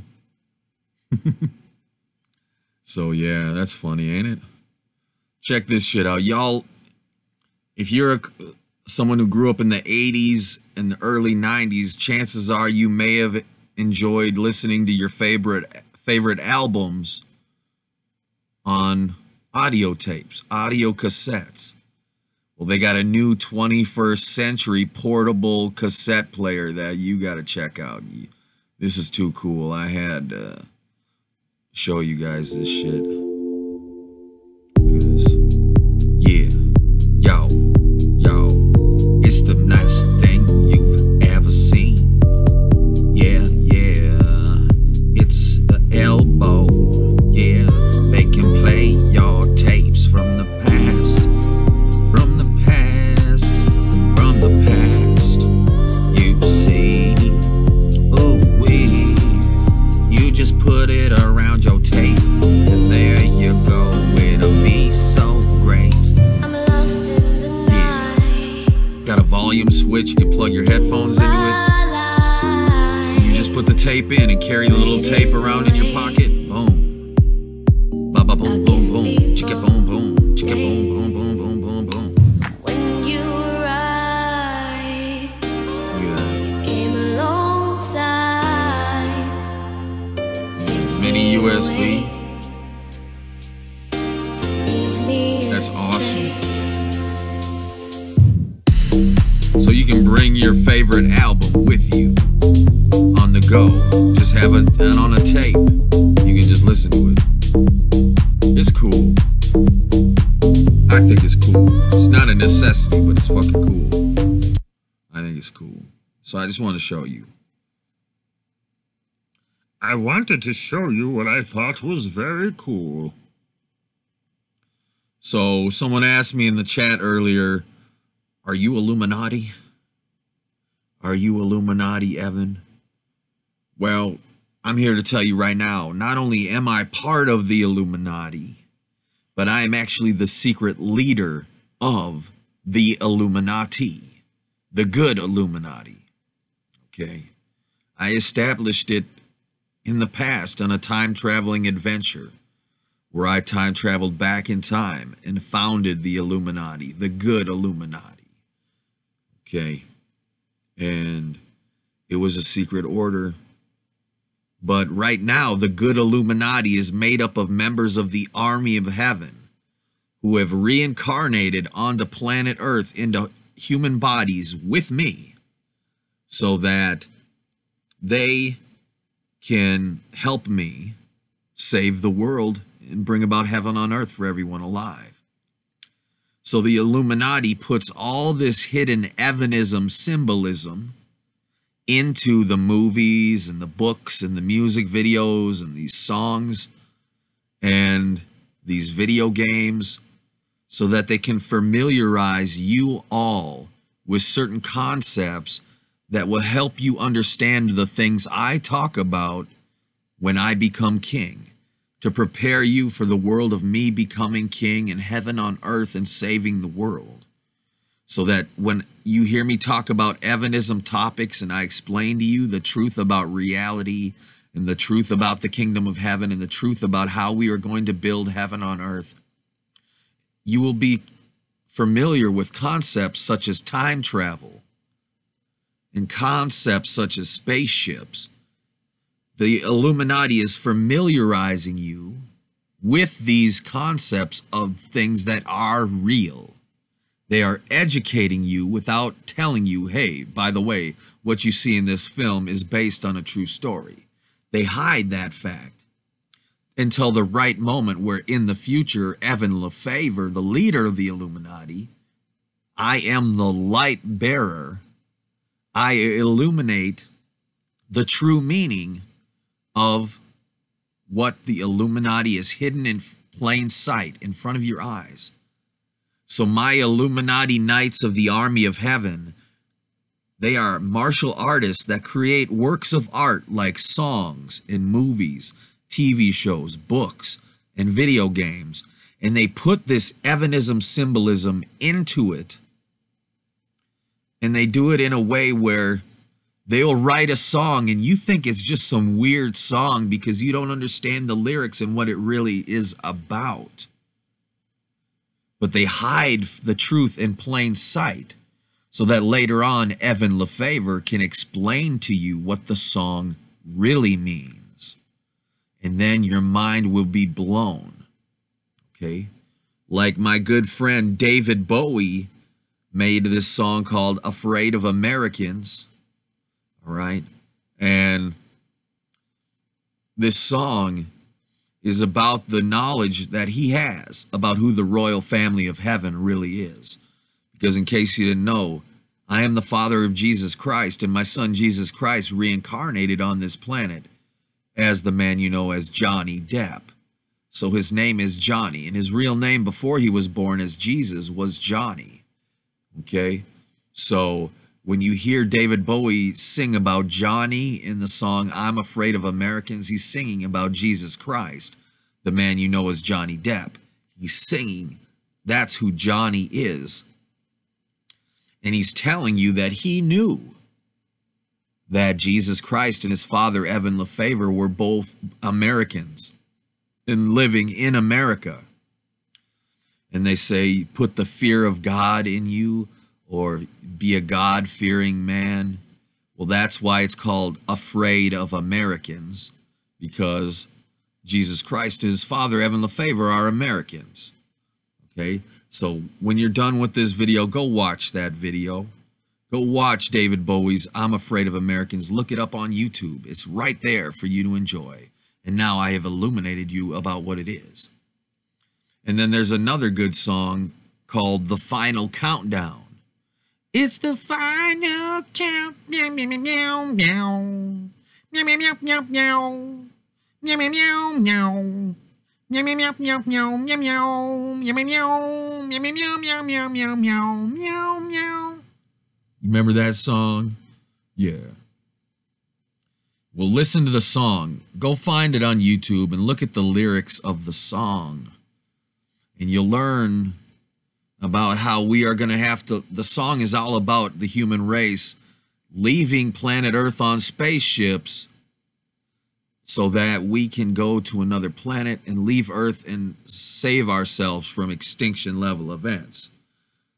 So the Illuminati Knights that made that song, The Final Countdown, they are really reincarnations of aliens that know about our destiny to leave this planet someday to live among the stars and travel to other planets. Because when I am king and in the future, we will be able to travel to other planets and live on other planets. You know how you can move to a different state than the state you were born in? Let's say you live in the United States. You were born in Texas, but you want to move to Washington. You can do that. That's what I'm talking about. The same thing when you were born on planet Earth, but you can travel to another planet and live on another planet that's less dangerous and more beautiful and isn't polluted and isn't destroyed by the human beings like this planet has been. So now you know a little bit more about all that. Oh yeah. Oh yeah. Let's see here. What? Johnny Depp is Jesus, says Super Subliminals. Yes. My son Jesus Christ is reincarnating into multiple bodies as we speak, chief of which is Johnny Depp. And he was also Johnny Cash. And so yeah, Johnny Depp is in all these movies that have hidden Evanism symbolism, where he plays roles that are based on his father, me, Evan Lefavor. So now you know the truth about that. Let's see what's up next. What is going to be next? Speaking of heavenly family members, Do you know who Poppy is? Have you heard of Poppy before? Everyone out there in internet land? Well, there's a girl on YouTube that has a YouTube channel, and she has been drawing viewers and subscribers into her channel for a few years now. And she makes very provocative videos that stimulate people's imaginations and help wake them up to other pieces of reality that make you think, that make you trip out a little bit. Because she has the power to make you trip out just by talking to you. A power she shares with me. A power she inherited from me. Because she is my heavenly family member. Okay? Poppy, the girl you know as Poppy, she is Princess Alice from the Kingdom of Heaven. That's right. Princess Alice from the Kingdom of Heaven. All right? My heavenly daughter. And she has a clone of herself who's also my heavenly granddaughter, and it's really hard to tell the two apart. Okay? She gave birth to a clone of herself. She carried herself, gave birth to herself. So there's two different Alices, Princess Alices in the Kingdom of Heaven. But I'll tell the more details of her story later on, and you can see a video of mine on my YouTube channel, Poppy Illuminati Evanism Connection. Yeah, she's the sister of Jesus Christ, okay, and my heavenly daughter, and she came to this planet to help me save the world and become king. And with all kinds of shit, like the rapture, what some people call the rapture. So here's a video of Poppy admitting who she is at long last. This is Princess Alice. She's a princess of the Kingdom of Heaven, the royal family of heaven, reincarnated on this planet with me. This is a very exciting time for us. Who's us? I'm Poppy for starters. And I have in front of me a number of students who are in my classroom. Those who are trying to prepare themselves for entry into heaven. Now is a very interesting time. And you could say, I don't believe you. She believes me. But that's me. not important to me. What is important to me is Earth. And the Son of my Father is also important to me. She's talking about Jesus. How do you get into the Kingdom of Heaven? What is eternity? How do I become a disciple? Am I a disciple or am I a student? If you want to visit the next level, you'll have to come with me. Do you want to come with me? Are you an opponent? I hope to be of some service to you. I believe in a very short time, we'll be there. My thoughts will always be with you.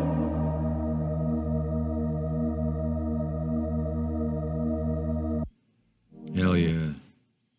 That's Princess Alice. And Alice in Wonderland is based on her true story. She is the real Alice of Wonderland.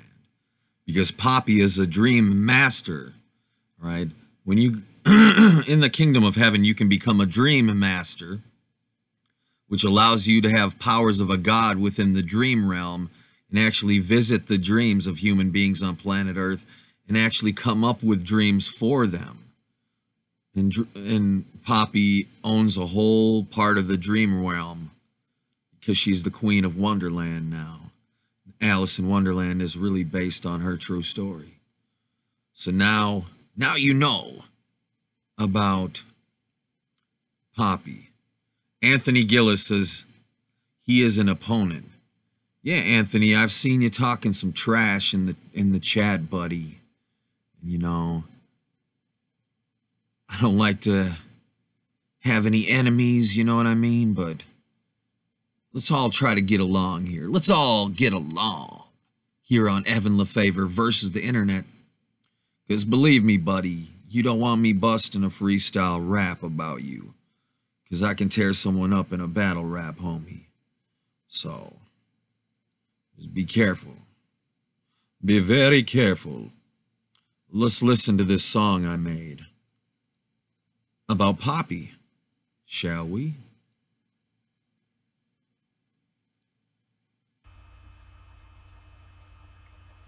Are you ready for the truth about Poppy?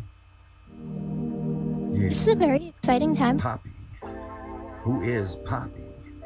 Huh? You ready for the truth? Can you handle the truth about Poppy?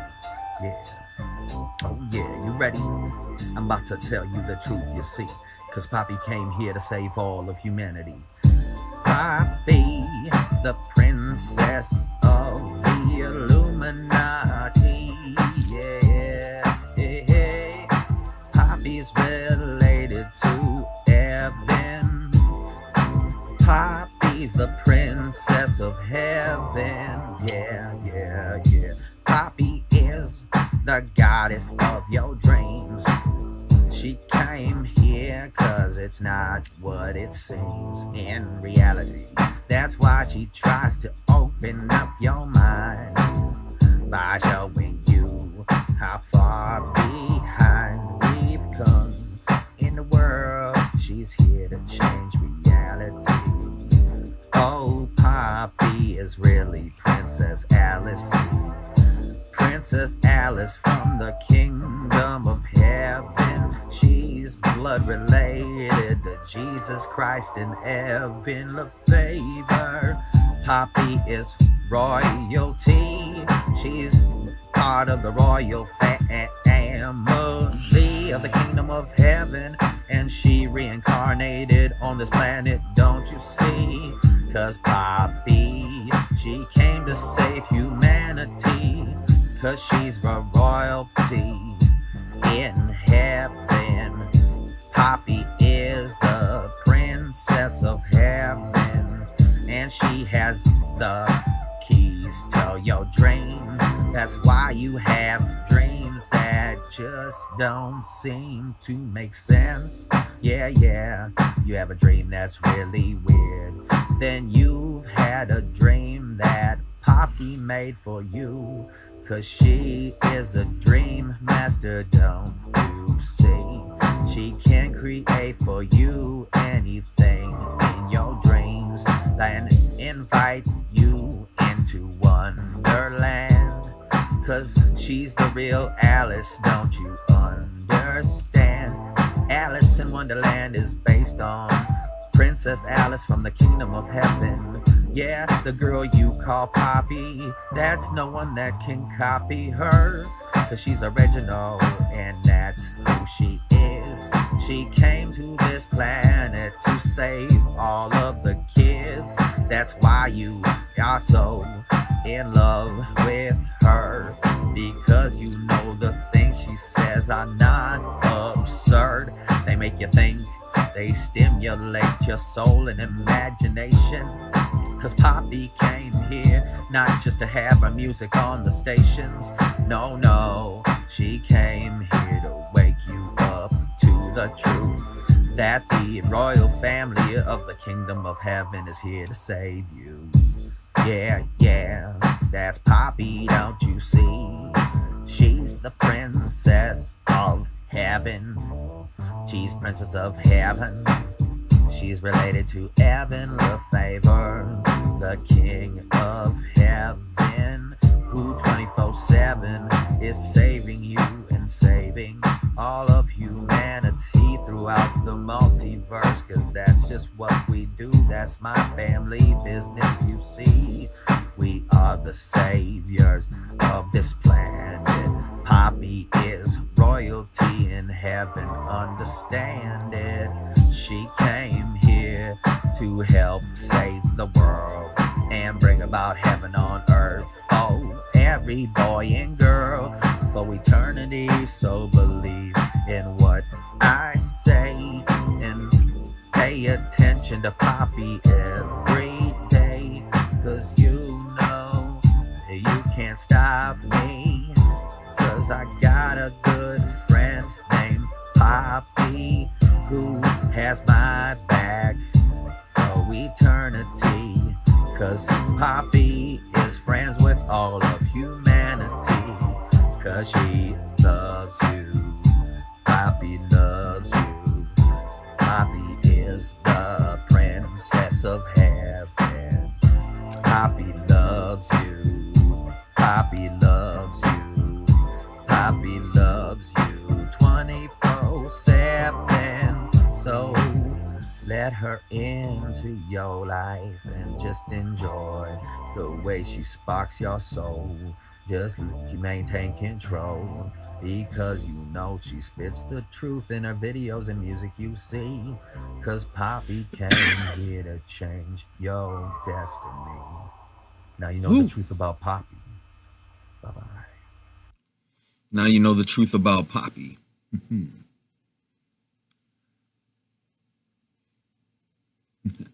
It's all good, Anthony Gillis. Thanks for tuning in, homie.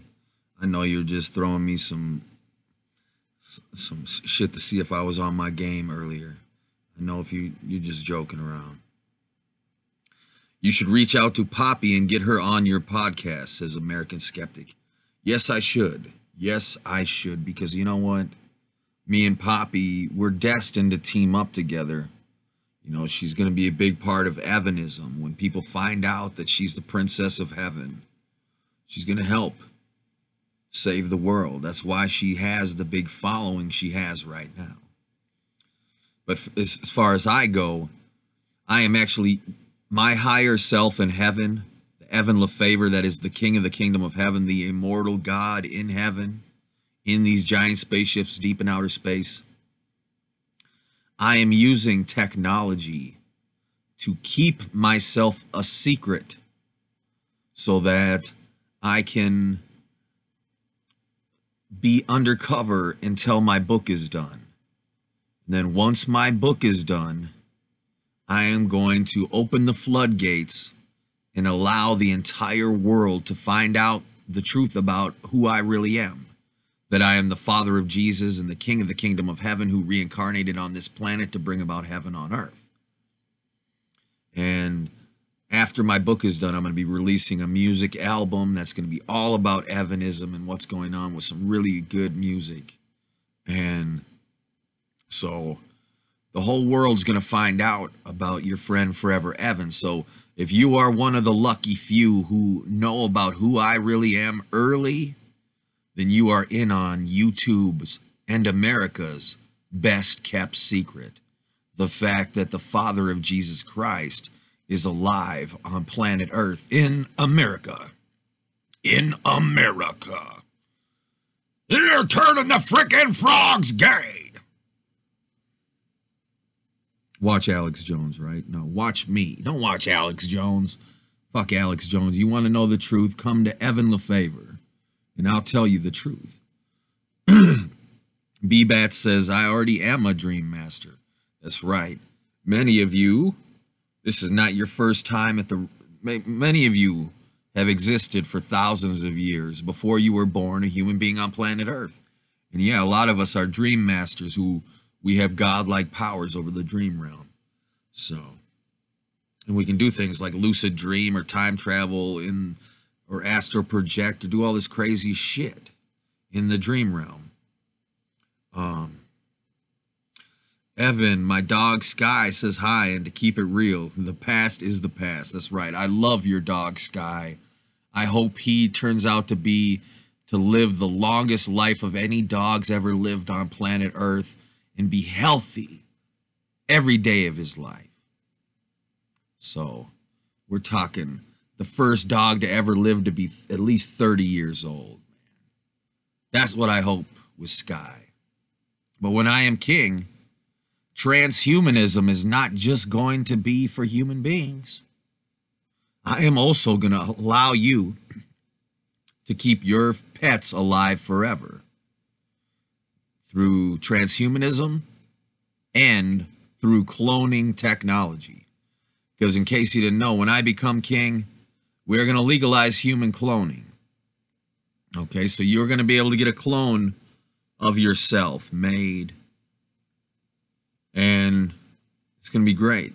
So you can raise a clone of yourself, and you can get a clone of your pet as well. Okay. Evan, did you know Muhammad? Oh, hell yeah. I knew Muhammad. Okay. How could I not be aware of that dude? Because he was one of the most evil men on the planet. He was raping a 9-year-old girl for her whole life until she grew into adulthood, having sex with a 9-year-old. He's a pedophile. He murdered thousands upon thousands of innocent people in his conquest and his warmongering and his taking over. And he wrote a completely horrible book. I try to reach out to all human beings, even the ones that are destined to do great evil, because those are the ones I want to reach out to the most, to try to steer them into a positive direction as opposed to them going into a negative direction. But unfortunately, human beings on this planet have a predilection toward falling victim to certain traits of humanity that are less evolved, animalistic reptilian traits that make them not have empathy and make them want to have the glory all for themselves and stop at nothing to fulfill their goals, including but not limited to murdering innocent people. And Muhammad, I tried to reach out to him before he grew up, when he was just a kid. Okay? And I'm writing multiple books, okay? And in a future book, I will write about the true story, and I will make some videos in the future about Muhammad and the true story, and about how I tried to contact him before he turned to the dark side. Okay, because he did. He turned to the dark side. You know, it's on some Darth Vader type shit, you know, and he totally, all these innocent people have died because of him. They've been murdered, oppressed. It's not cool. But, you know, what can you do? I'm not against Muslims, and I hope that every Muslim in the future will see the light and convert to Evanism so that we can have world peace and we don't need archaic systems of governing like Sharia law, where thieves' hands are cut off if they steal. Okay? As a matter of fact, that reminds me, let's check out a video on the internet here. Okay. See, I live in Minneapolis, Minnesota. I grew up, born and raised on the West Bank of Minneapolis, Minnesota, okay? Minneapolis Muslims, Sharia law.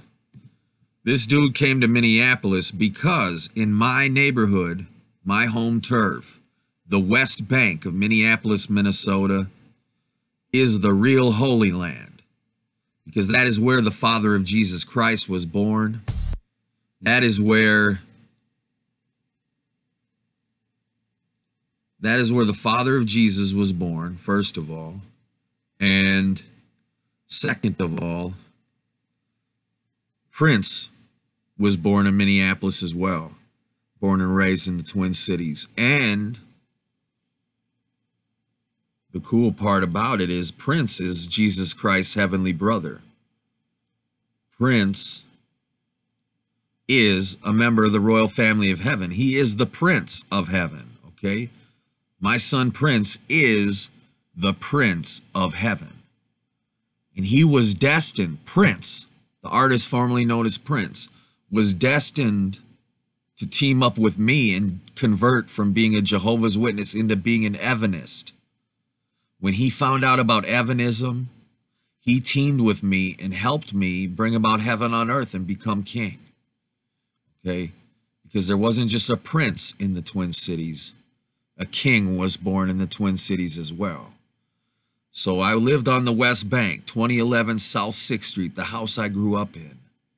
And it used to be this big hippie place. It's smack dab between the University of Minnesota and Augsburg College. And so it's all these college kids, but it's also where a big portion of the East African community from different places in Africa have come to Minneapolis.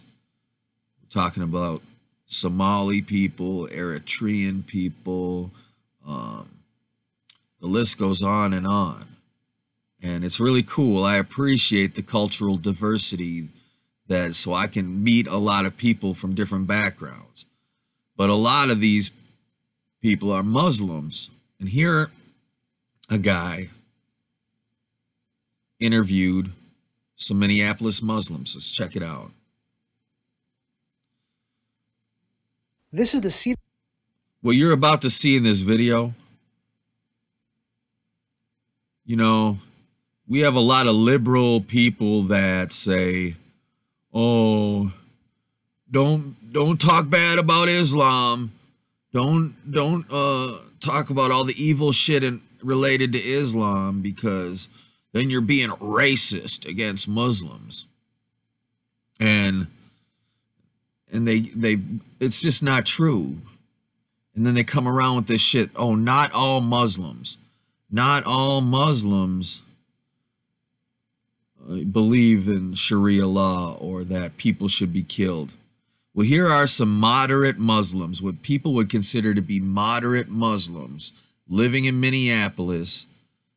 This is shot right where this is my home turf right here in this video.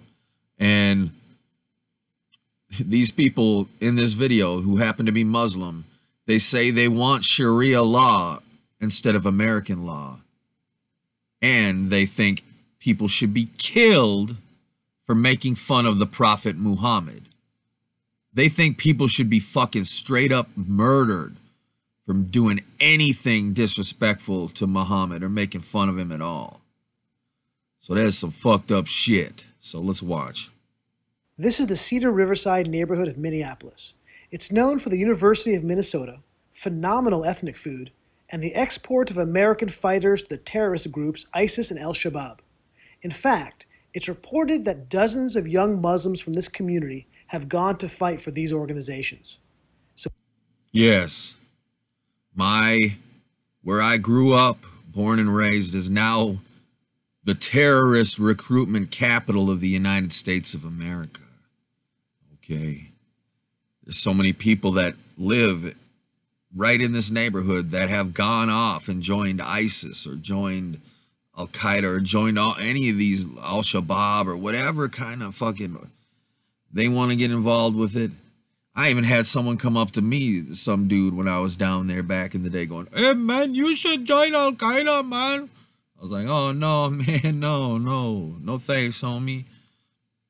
But it's literally, yeah, the export of people who want to be terrorists and join. And, you know, you say terrorists, these terrorist groups, but these people don't believe they're doing anything wrong. They don't believe they're terrorists. They believe they're fighting the good fight for Allah based on the teachings of Muhammad and the Quran.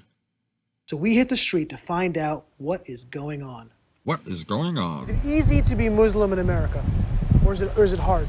It's easy Muslim. It's easy to be Muslim in America. Nobody gives you problems? No, it's no problem.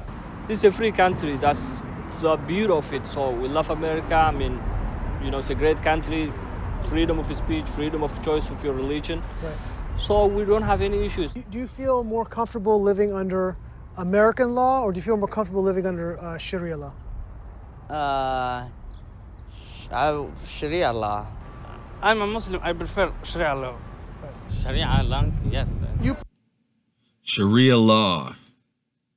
Sharia law is horrible. If you actually research about what Sharia law is like, it's savage, it's brutal, And it's not something we should be endorsing in the 21st century.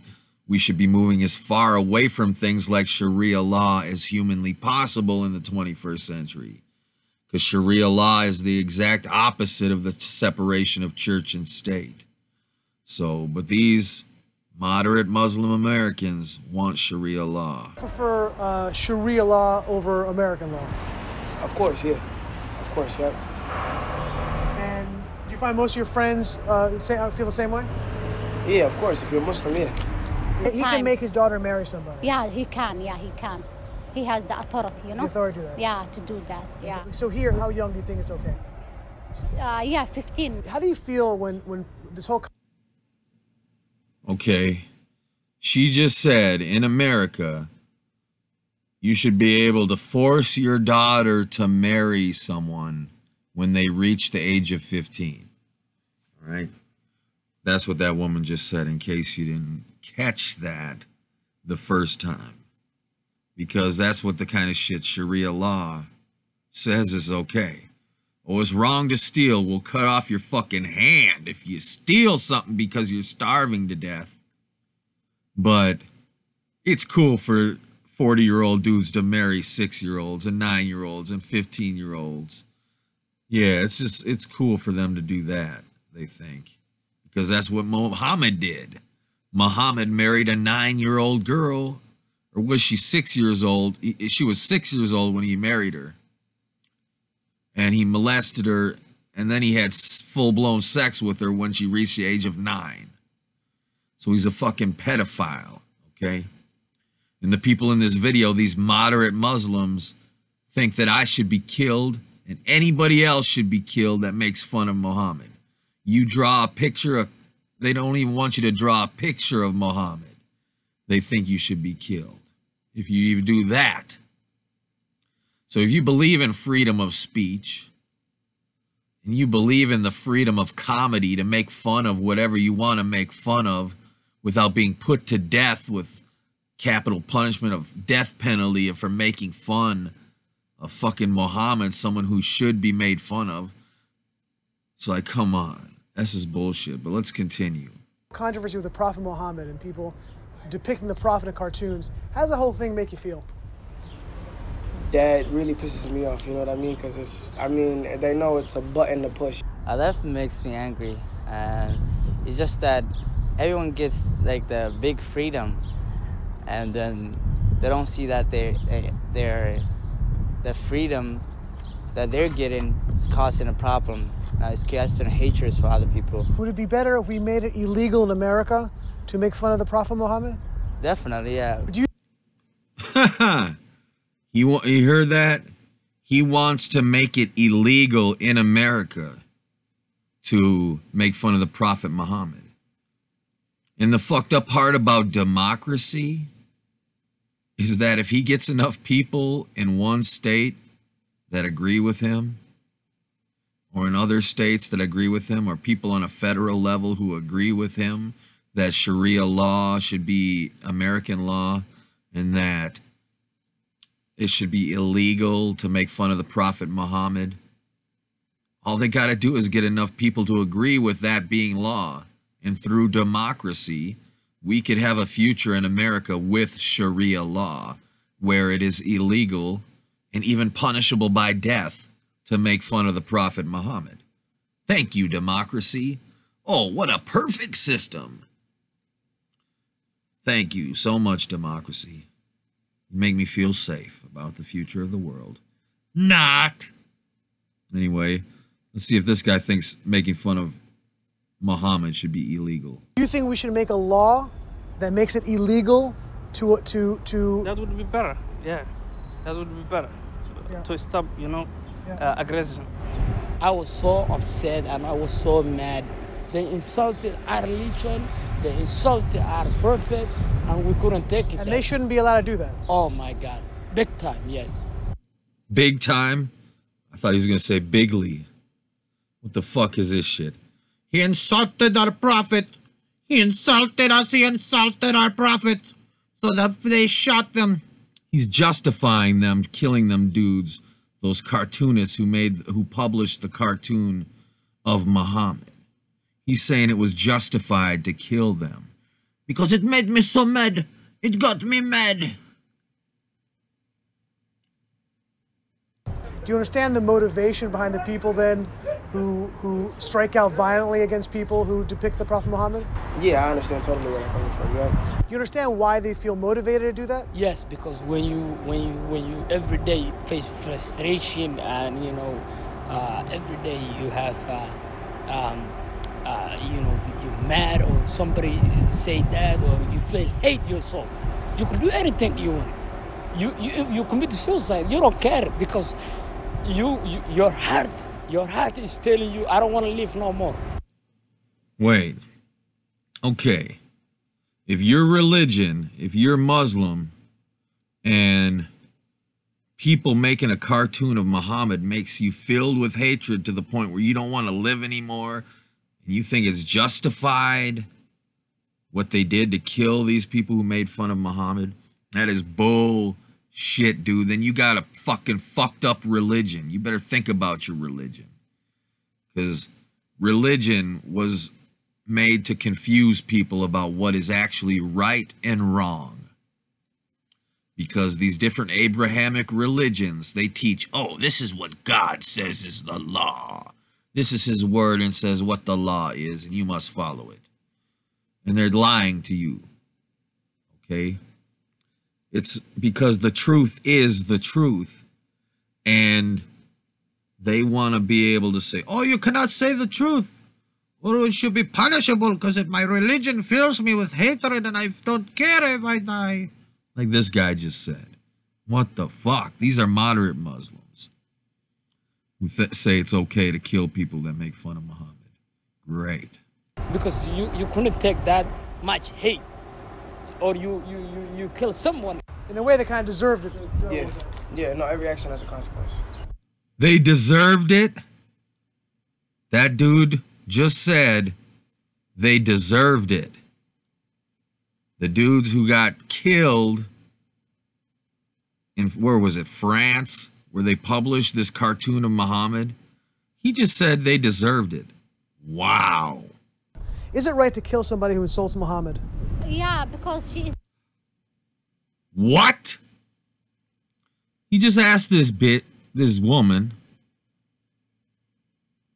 is it all right to kill someone for making fun of the Prophet Muhammad? And without hesitation, she says yes. That is the sign that you might be involved with. I'll do the Jeff Foxworthy.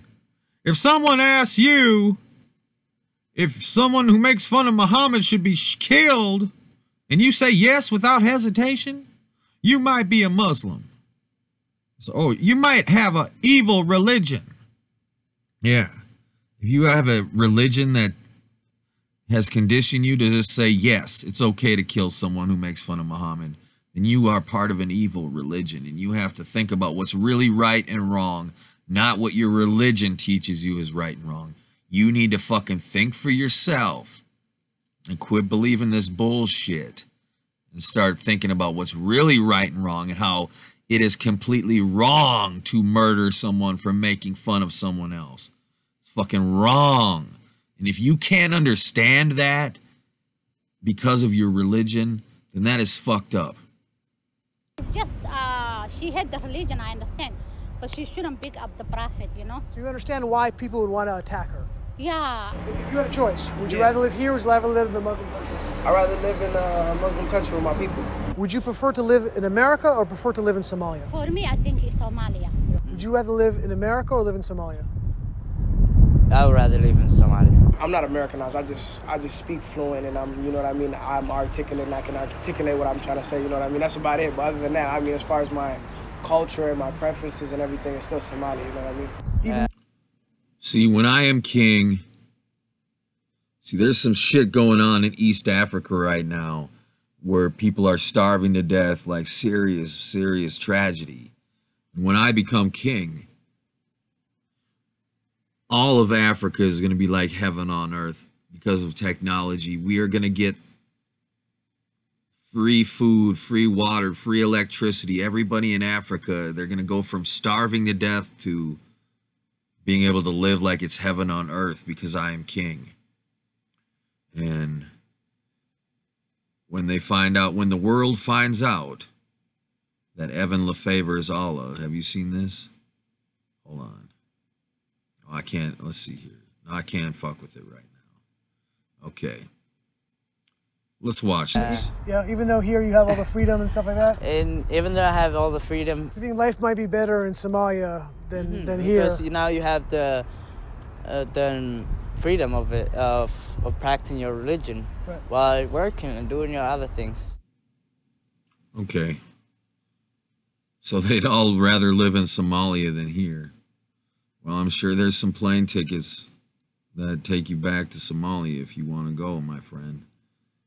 But in the future, luckily, in the future, Somalia will be a lot better place to live for people. Because it won't be under Sharia law. It'll be under Evanism law. All right? Evanism law. Nobody's going to need to get their hands cut off because you're not going to need to steal anything because you'll have everything for free. Hey, Evan, are you Asian? No, not necessarily. Maybe there is some Asian in me, though. Going back. I got to take a DNA test even though I don't quite... you know, believe in the accuracy of those DNA tests. Dude, Muhammad is such a hateful dude. Evan, he hated dogs and killed dogs. Yes. And what's fucked up is they have a festival called the Yulin Dog Festival in China every year, where they kill over 40,000 innocent dogs. And the people in China, in this festival, they believe in some magical properties are going to be put into the food as long as they make the dog suffer as much as possible as it is being cooked, as it dies. They think the more suffering the dog experiences while it is dying, that the more these magical energies are going to get infused into the meat that are going to make their dicks grow bigger or, you know, give them like sex, increase their sex drive and shit. They believe in all this mumbo jumbo and they torture all these dogs every year. They boil them alive, they hang them up, beat them, boil them alive, skin them alive, set them on fire. They do all the different types of horrible shit, put them in hot oil alive, and they just ship these dogs in by the crates. When I am king, we are going to put a stop to that shit once and for all, and we're going to protect the dogs. We're going to protect the dogs of planet Earth, because I'm not just here to protect the human beings as king. I'm here to protect the animals as well. Okay? Bring on the nukes. You know, sometimes, believe me, there's points in times where, you know, bring on the nukes sounds like a logical idea, but no. Bring on the nukes is not the solution to the problems on this planet, okay? The solution to every problem on this planet is making Evan Lefavor king of planet Earth, because I am here to solve every single problem on planet Earth and improve our situation tenfold and take us from a type 0 civilization to a type 5 civilization within my lifetime, so that we are actually living like we're living in the 21st century instead of being enslaved every day and having our technological progress held back by capitalism and money. Evan, 2020, well, see, we can't wait till 2020 for me to become king. We got to make that shit happen by at least 2019. And hopefully my homie The Rock will decide to run for president. Maybe Jesse Ventura could be his running mate. Maybe Bernie Sanders could be his running mate. But I think The Rock really has a chance of beating Donald Trump. Way better than Hillary Clinton. If The Rock fucking really ran for president, could you imagine The Rock on stage confronting Donald Trump? And The Rock's got the money to fund a presidential campaign run. He could actually do this shit in this day and age through social media and whatnot. think about what The Rock could say in these debates against Donald Trump. Holy shit. It'll be a thing of beauty. But could you see Evan as king of planet Earth with The Rock as the president? You know how great the synergy would be there? How we could bring about heaven on earth together and bring about world peace? The Rock is not going to allow bombs to drop on innocent people as president. And as king, I'm not going to allow it anymore either. All right? So, you know how that goes. Let's see what else. Here's a little kid who knows he's the boss. Look at this shit.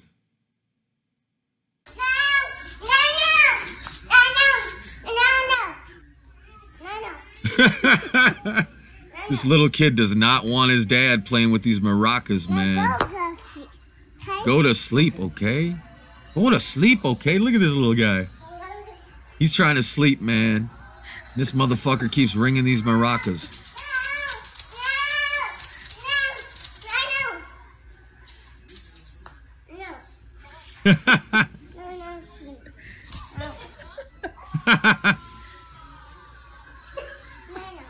No, no. No, no. This kid is awesome. They're torturing him, though, with these maracas.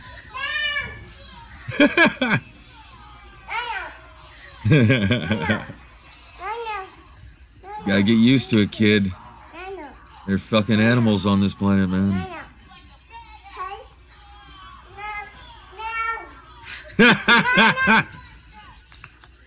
He's got to try to put him out of reach. All right, Daddy won't find him there. Yeah, just take the fucker. There you go. Good show. That's how you do it. Oh, that shit's funny. Kids are gross. Well, it all depends on how you look at things. It all depends on how you look at things. Oh, damn, I closed one of my things. So, speaking of looking at things, what do we have left to look at here? I think we've looked at everything. All my videos, everything I've fucking planned to watch on the show, we've watched it. Holy shit, time flies so fast. It's already 4:09. That means we got to stay on till at least 4:20 to celebrate 420. 420 with Evan Lefavor. Yeah. So let's see here. Boop, boop, boop, boop, boop. Here's two girls on salvia. Two girls on salvia. If you've been watching the show, you know what salvia is. If you've been watching my live stream so far, we've been watching a lot of salvia videos.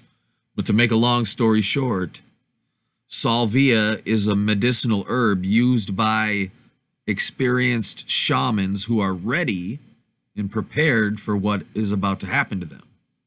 For thousands of years, they've been using this.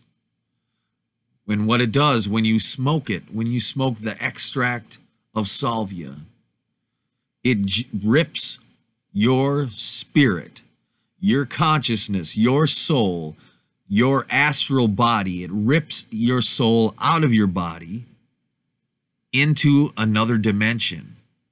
It warps time and space and reality around you, and you leave your body for days and months and years, and you go on vision quests and you learn lessons.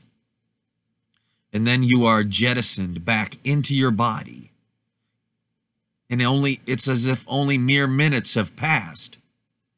And while your soul is out on this vision quest, there is an subroutine of your subconscious that kind of takes over for you to attempt to orient you into your environment. Is it legal? Richard asks. It is legal still in many states, but in other states it has been made illegal because stupid college kids and stupid high school kids were buying salvia and pranking their friends by making them smoke this shit, and they were doing irresponsible things. So let's check this out here. and see how this 2 girls on salvia thing is going to work out. Okay, let's see here. There we go.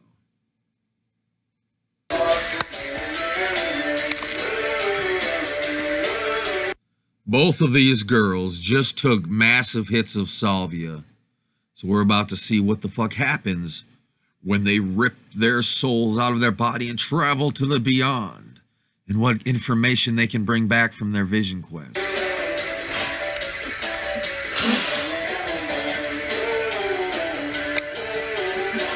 Look at this fucking cheesy music they're listening to.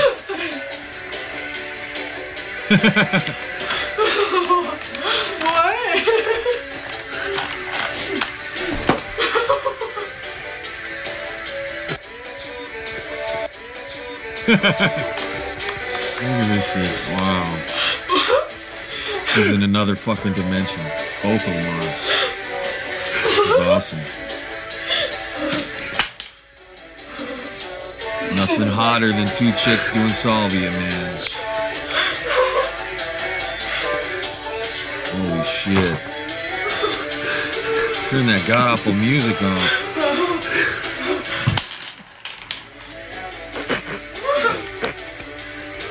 Holy shit, they're trying to play Jenga while smoking salvia. Yep, you got tits. Nice ones too, I bet. Man. What? What happened? Wait a minute. Holy shit. Did her spirit just come back to her body? She doesn't know where she is anymore. She's totally tripping, dude. Look at her. Her spirit is sinking into the fucking floor.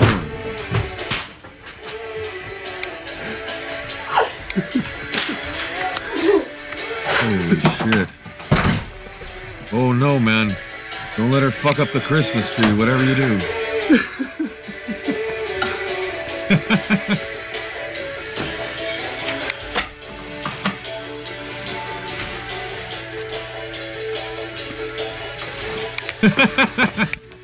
They're doing yoga and shit now.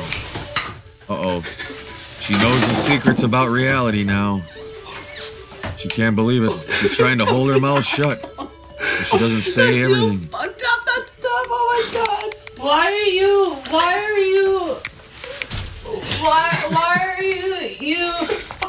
are you This is so weird.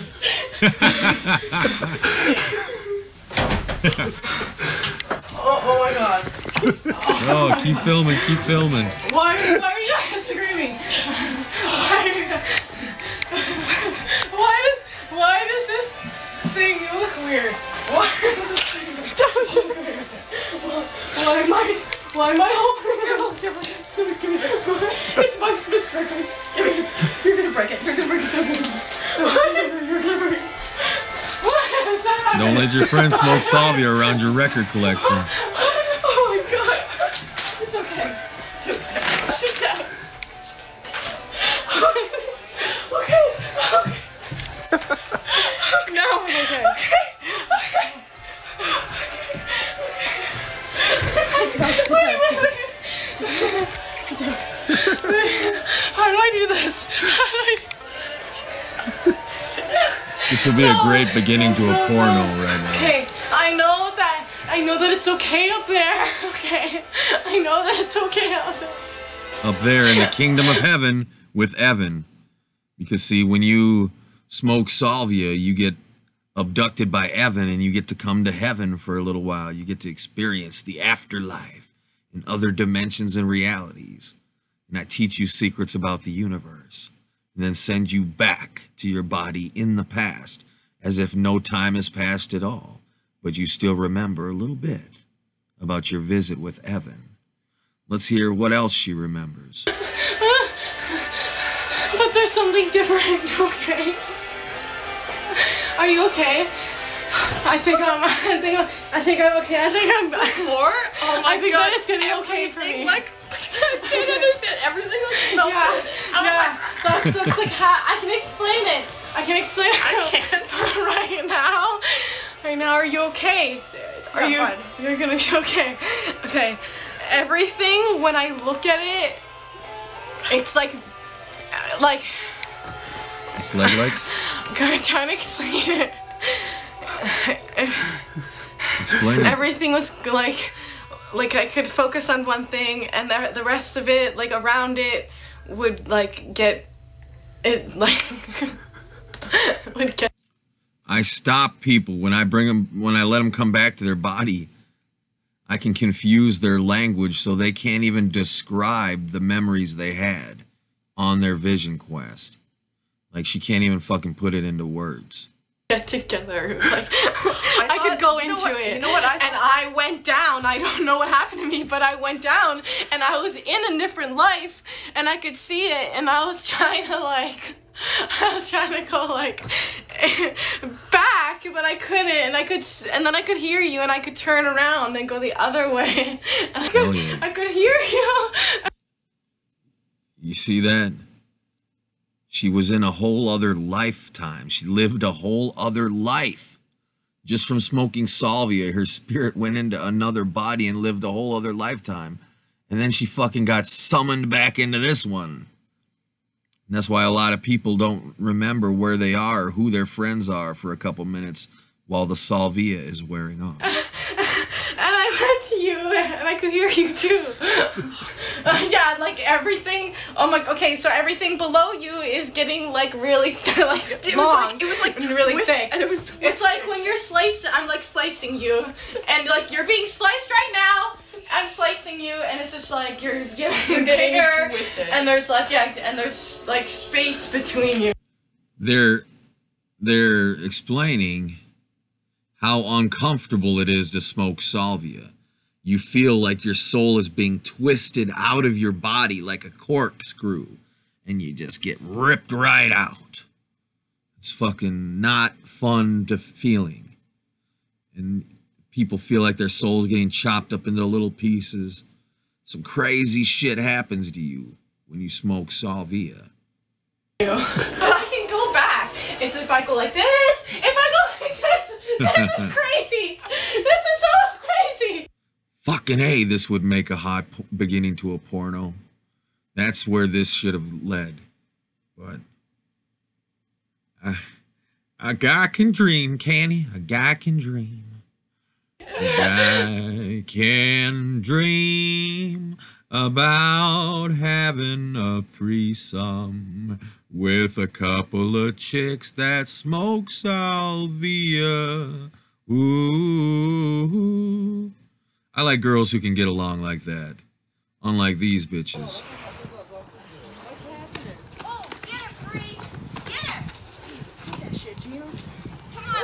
Yeah, go, Gina!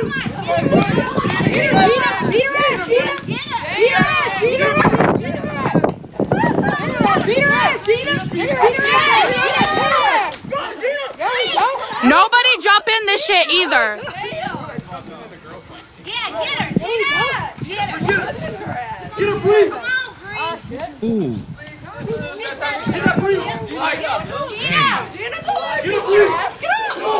Gina, get on.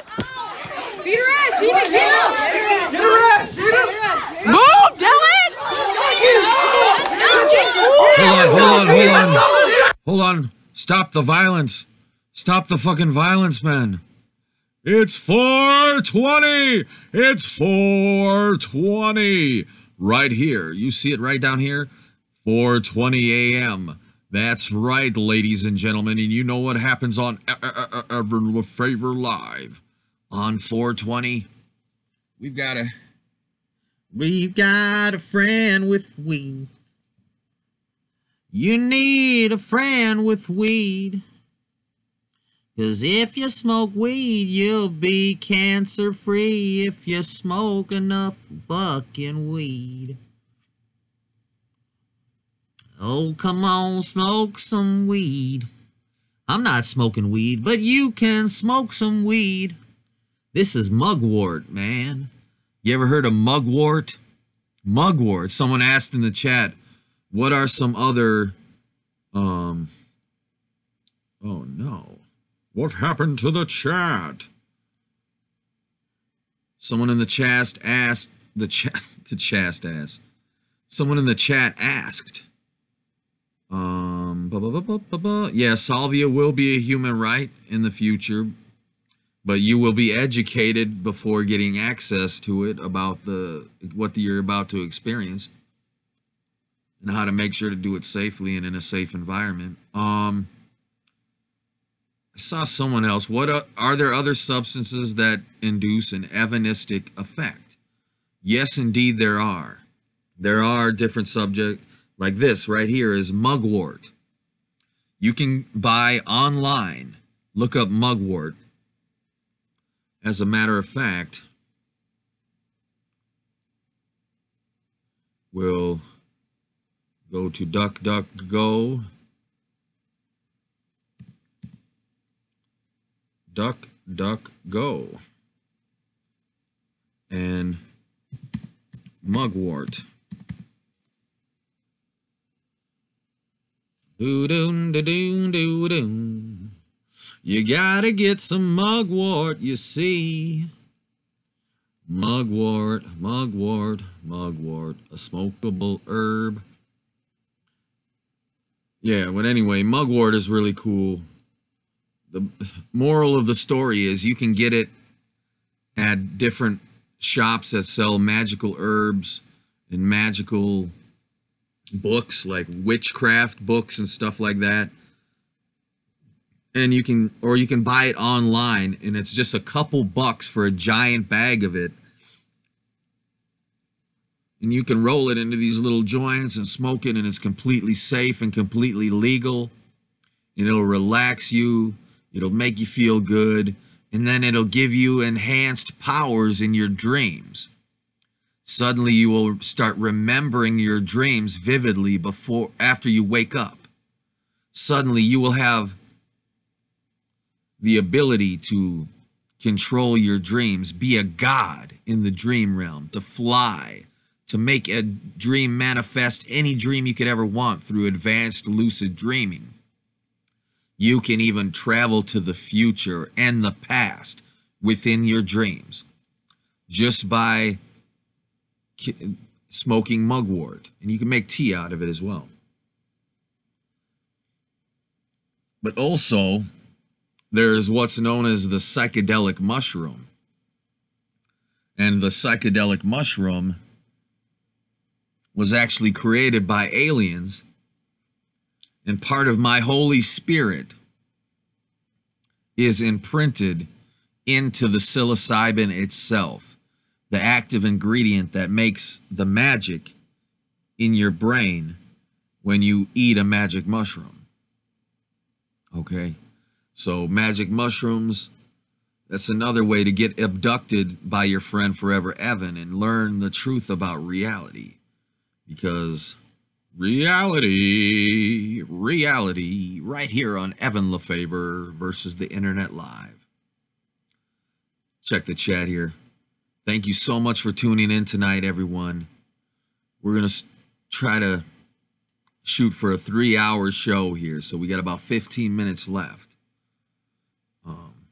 Central Time Zone represent. That's right. We the CST, and we bad as can be. Thank you so much for tuning in and watching me. On your device, I'm the time of your life, and you know when you hang with Evan, it'll be nice. I don't need no beat here to bust a rhyme, because freestyling so good like me should be a crime. That's what the people that control the world want. They don't want a motherfucker like me to flaunt what I could do and bust a flow for you about some shit that you know is really true. Yeah, right here on Evan Lefavor Live. Yeah, Evan Lefavor Live. I want to thank you. We got 6 viewers, and I appreciate all 6 of you watching this right now. Back to the internet. Back to the internet. Salvia trip. Okay, this is supposed to be funny. You feel it? It's fucking wild. Okay, this dude is under the impression that he smoked weed, but really his asshole friend smoked him up on salvia. Wow, what are you doing? What did you do to that? What do you mean? Oh, you did something.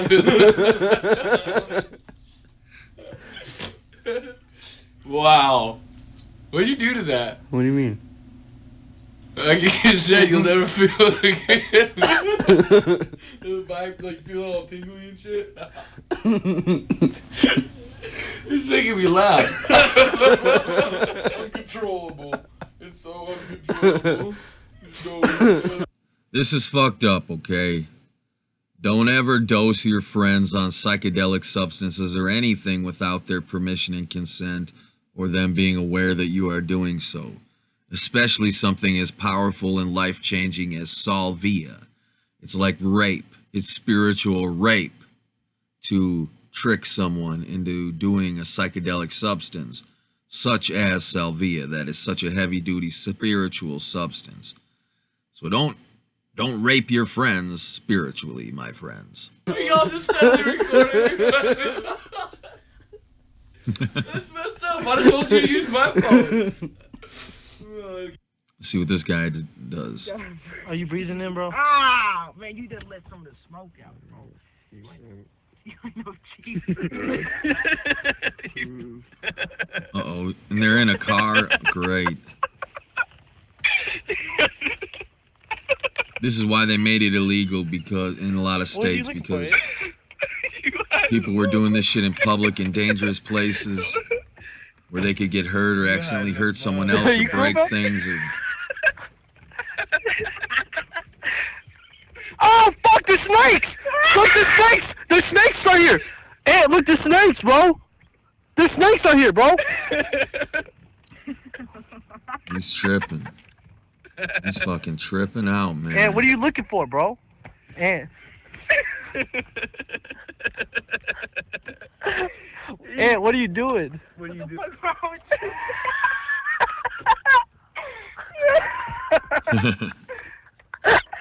People will start contorting their body because when you do salvia, you can be possessed by other dimensional entities that when your soul vacates your body to go on this astral vision quest, they can step in and start piloting your body around like a puppet, like a video game character to them. So it's pretty heavy duty shit. Let's quit going to these girl fight videos for a minute. You know, I'm not trying to condone violence. Definitely not trying to condone any violence. Let's see here. Let's put on something from Freaky Deaky. Freaky Deaky. Because I used to be on this TV show called Freaky Deaky, right?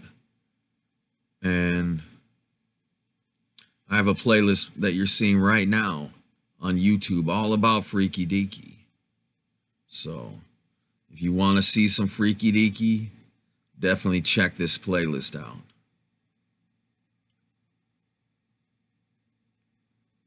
Damn, I thought I had something good to put on here. Here we go. Let's watch a little Freaky Deaky. Let's see, let's do the spring episode real quick. 59, 58, 57, 56, 55. We are Actually, no, I got a better episode than this. Fuck that. I hate to be picky, but I want to show you guys some good shit, man. Some good shit. Here we go. Now we're on it. This is Freaky Deaky. Miss Milano, we got a new patient coming in here.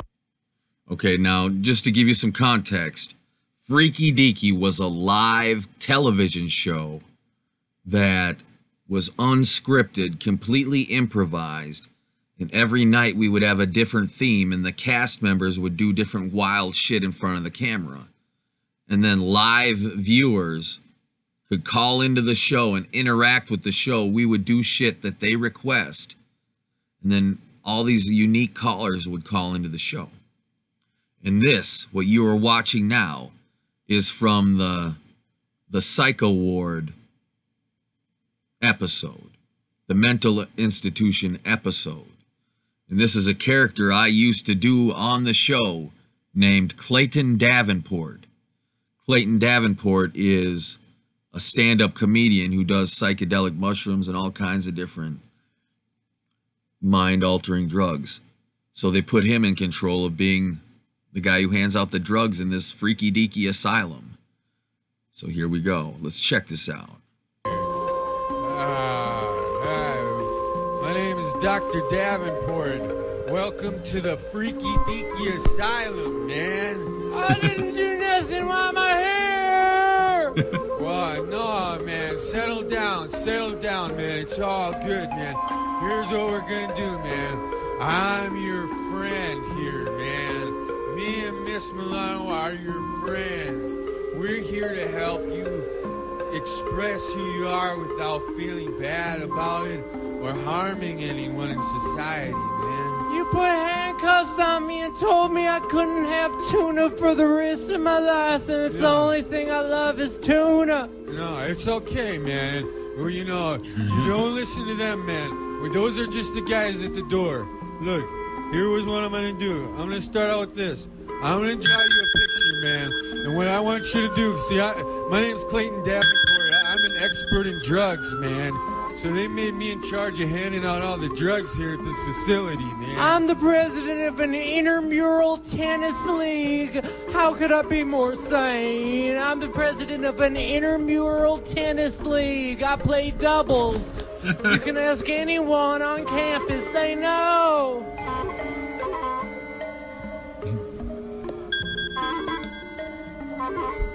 Tell me, what do you think this looks like, man?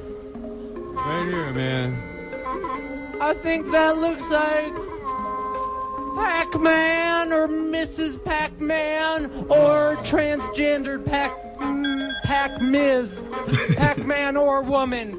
I don't know if it's a man or a woman. It's a pack. It's just a pack. No, man. I know what you need, man.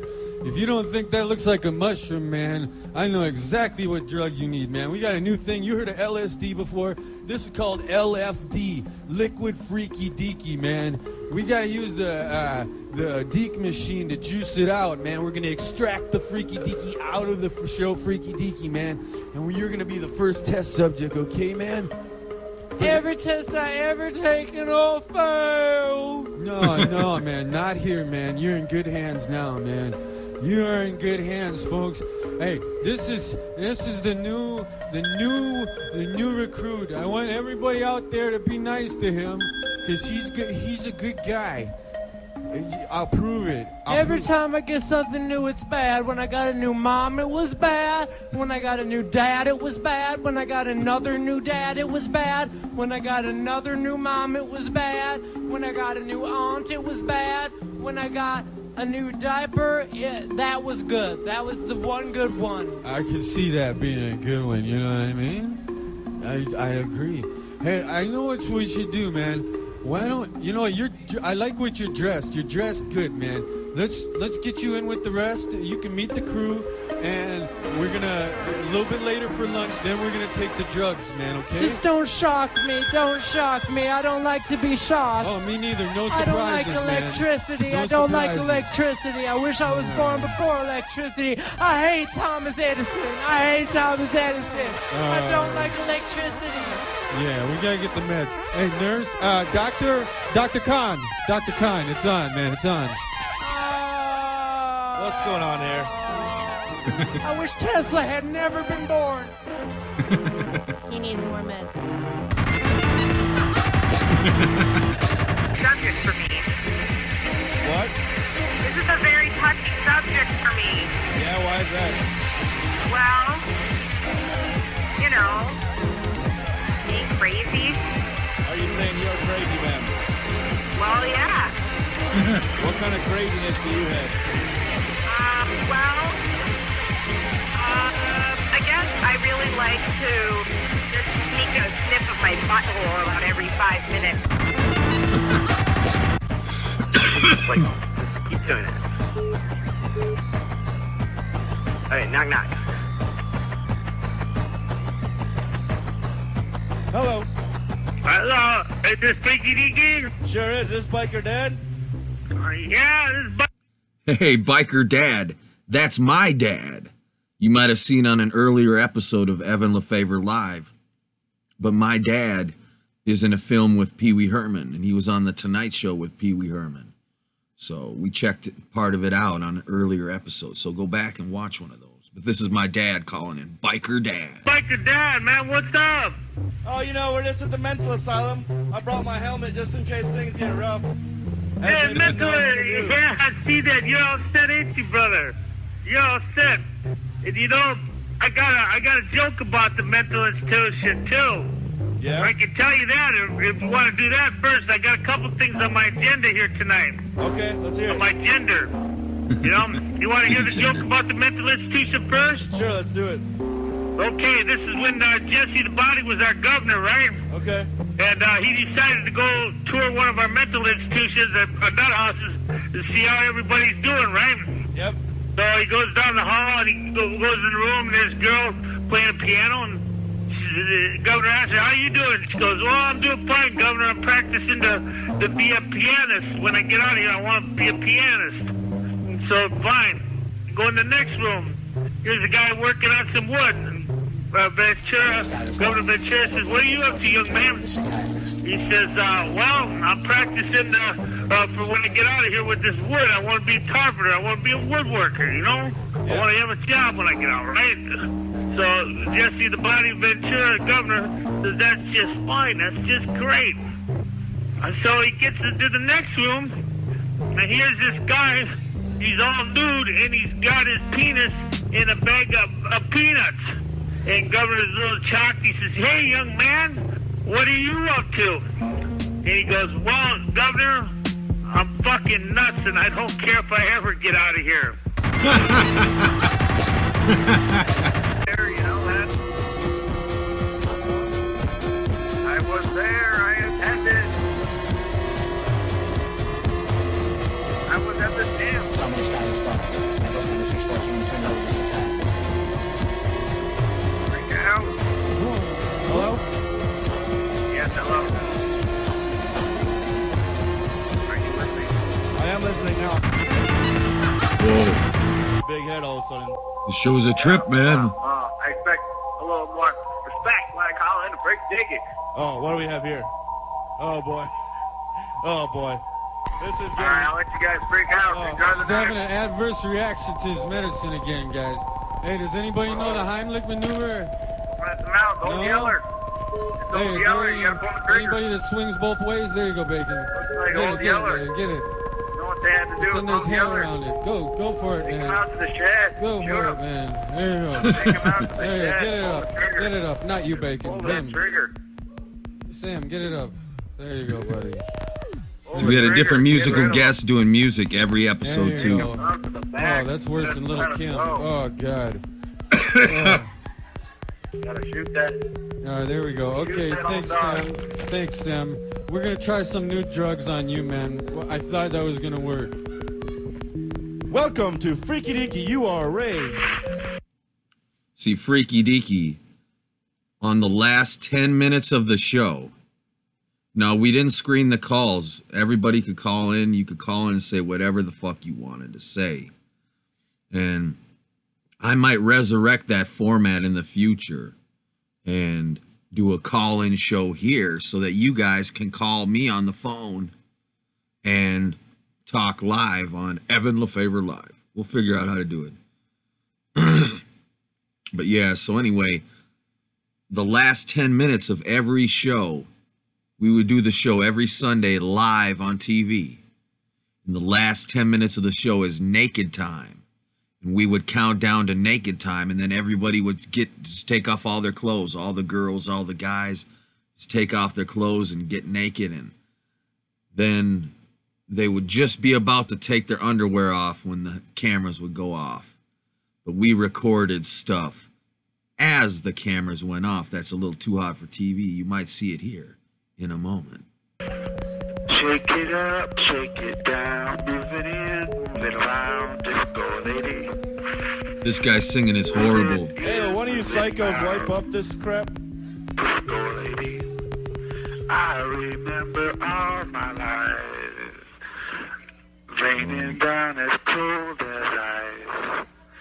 shadows of a man, a face through a window, crying in the night. The night goes into morning's just another day. Happy people. This guy would call up and sing karaoke with no music behind him. He would drive people nuts. It's kind of trippy.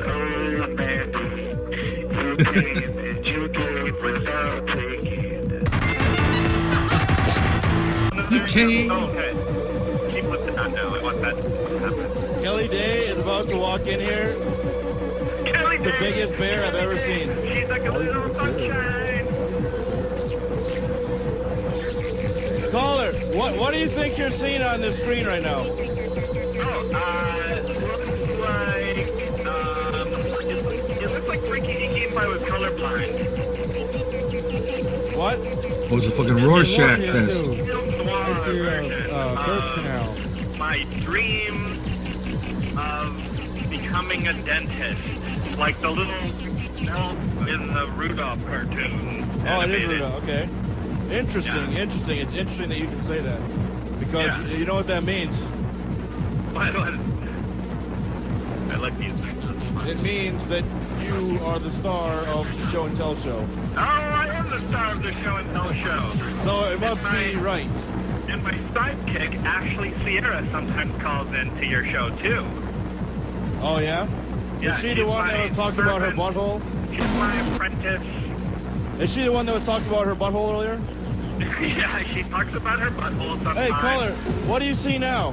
What do you see now? Okay, now I see, okay, this looks like a knee of someone that has been bruised a little bit. It looks like maybe it was like a biking accident. That wasn't so bad, but you kind of got your knee scraped a little bit. Okay, a knee scrape. Yeah, a knee scrape. What do you see now? And when I say now, I mean in like 10 seconds. Oh, it's like, okay, in 10 seconds from now, I see a bear and maybe something that looks kind of like a maple leaf throw-up butterfly thing. You're mental, man. You need That was a some bear. drugs. You were right about that. No. I bet he it will needs be right. drugs, Oh, and man. then a clown. I see a clown. 10 seconds ago, I saw a clown on the screen, like everyone else did. Have you ever thought about checking yourself into the institution here, man? Like what Tom Cruise said, it's like there's no such thing as a chemical instability. It's all in your head, man. Look at me. I'm standing on a couch. It's just in my head. In your head. In your head. Hey, get on camera, man. Get over there, man. Zombie. Over there, dude. Zombie. Look at this woman. She is. She's gotta be possessed, man. Over here, man. There you go. There she In is. your head. No, she's not Shit, possessed. she's possessed. Mr. Priest, please help me, Mr. Get out of the Priest. spray He's range, possessed. man. Apparently this Italian guy's possessed by the devil. No. Oh, look at that. Oh, man. Oh, God. Oh, jeez.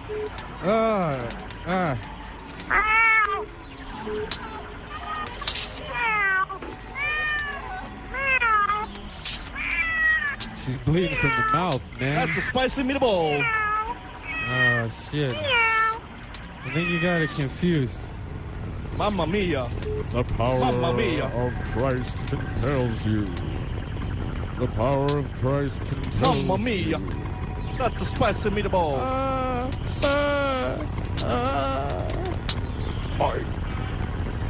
Can we get, where? She's been exercised. She's been exercised. How many calories do you lose when you're exercising? Well, that's the next segment here. We're going to be exercising everyone here now. Everyone, it's time to get in shape. It's the You priest. just got exercised, and now you're going to get exercised. All right, everybody, we're exercising. Exercise, Exercising. exercise. Don't you dare step outside. Exercise, exercise. Don't you dare step outside. Jump those demons away. There I you just go. made that song up on the there fly. you go. Sweat You out wouldn't the be crazy demons. to assume that. Sweat those demons out. There you go. All right, everybody. Yeah, well, if it's not demons, those demons smell pretty bad if that's they're sweating. Don't worry, we'll get you drug time after you get. All right, everybody. Everybody reach for that higher power now. Reach for that higher power. There you go. Make me wanna shake that room. Boom, boom, boom, Sweat boom. out Make me the wanna demons. shake that room. Boom, boom, Your boom, head boom. will feel Make clear. me wanna shake that broom. Broom, broom, broom, broom. Makes me wanna sweep that room. Broom, broom, broom, broom. Makes me wanna sweep that room. Broom, broom, broom, broom, broom, broom, broom, broom, broom, broom, broom, broom. Roof, roof, roof, roof, roof, roof, roof, roof. It goes on top of your house. It's called a roof. All right, you know what, guys? Screw this crap. It's 10:55. Are we gonna do it, or are we gonna? Let's do it. It's naked time, mother effers. Main room. Everybody report to the main room. It's naked time, mother effers. Don't be late for naked time. Schedule. Oh, this crazy weirdo wants to count down. All right. You know what? Because this episode is for him, all patients. Weirdos Here like comes him, naked time. Everybody's gonna get I naked. think Watch out. He can count down this time. All patients to the green room. All right. Hey, Ray. How's it going? Hey, I Ray? remember when Hammer was young. Me and Carolyn had so much fun. All the news. Okay. Do you want to see us take our clothings off? Ray. This time. Ray. All right. I'm gonna do it. Okay, Ray. Let's start counting down from 12. Are you ready? Ready. 12, 11, 10, 9, 8, 7, 6, 5, 4, 3, 2, 1. Get ready. Get ready.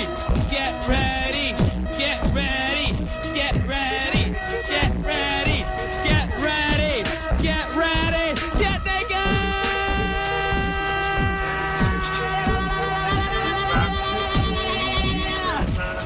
Get naked, get naked, get naked, get naked, get naked, get naked, get naked, get naked, get naked, naked, naked, get naked, naked, naked, get naked, get naked, Ariola stuff crash, get naked, get naked, we're crazy naked, we're crazy naked, oh my god, it's time to take out this tutu of insanity, oh, oh, oh, oh, oh, oh, oh, oh, don't tase me, bro, don't tase, don't, get her, get her, get her, he is covered, this is so gross that it's the best, it's so gross that it's not gross, we are dancing in cake, ladies and gentlemen, somebody wallow in the cake, wallow in the cake, it's an amoeba cake, it's an amoeba cake. Hey, everyone, stay tuned for MPLS.TV videos. You're gonna love the way you laugh when you watch them. And now back to bacon. That was the best plug I have ever heard, Bobby Kahn. And we are going to venture forth to the precipice of sanity and insanity. Because as we bathe in the cake and the water and the whipped cream of sanity, we learn that we are not all that different. We are the same. We are all in the pastry aisle of life. That's right. Look at this naked. Look at this naked. Look how naked I am. Look how naked I am. Those are boobs. Those are boobs on the screen. Thank you, Dr. Davenport. You have done your job, sir. You have cured all of us. Thank you, sir. Thanks, man. No problem. It's really my passion, man. We want to thank Vanessa Salor for no particular reason. She asked me. She's for cupcakes. Thank you for the cupcakes. We're standing in cupcakes right now. If you are seeing this Amoeba Arrow, are you cured now? Naked time. That was all I needed. That was all I needed. You are feeling free. We have a bumblebee. To take your clothes off. Free your mind and your ass will follow. Free your mind and your ass will follow. Because we have love coming right out the ass. Yes, and it ain't stinky. It's stanky. I put my pill in my We call it the love stink, and I'm going to patent it, and I'm going to copyright it. It will be my invention. It'll make millions and millions and millions of dollars off of Can you believe that show used to be on television? Fucking live. What do you say? We got 4 people watching. Why don't we watch a little more Freaky Deaky? Why not? We'll watch about 10 minutes more of Freaky Deaky. Ray. Hi. Ray. Hey. Hey, Ray. This is the sexual Samoan. This is me doing the call. Oh, no.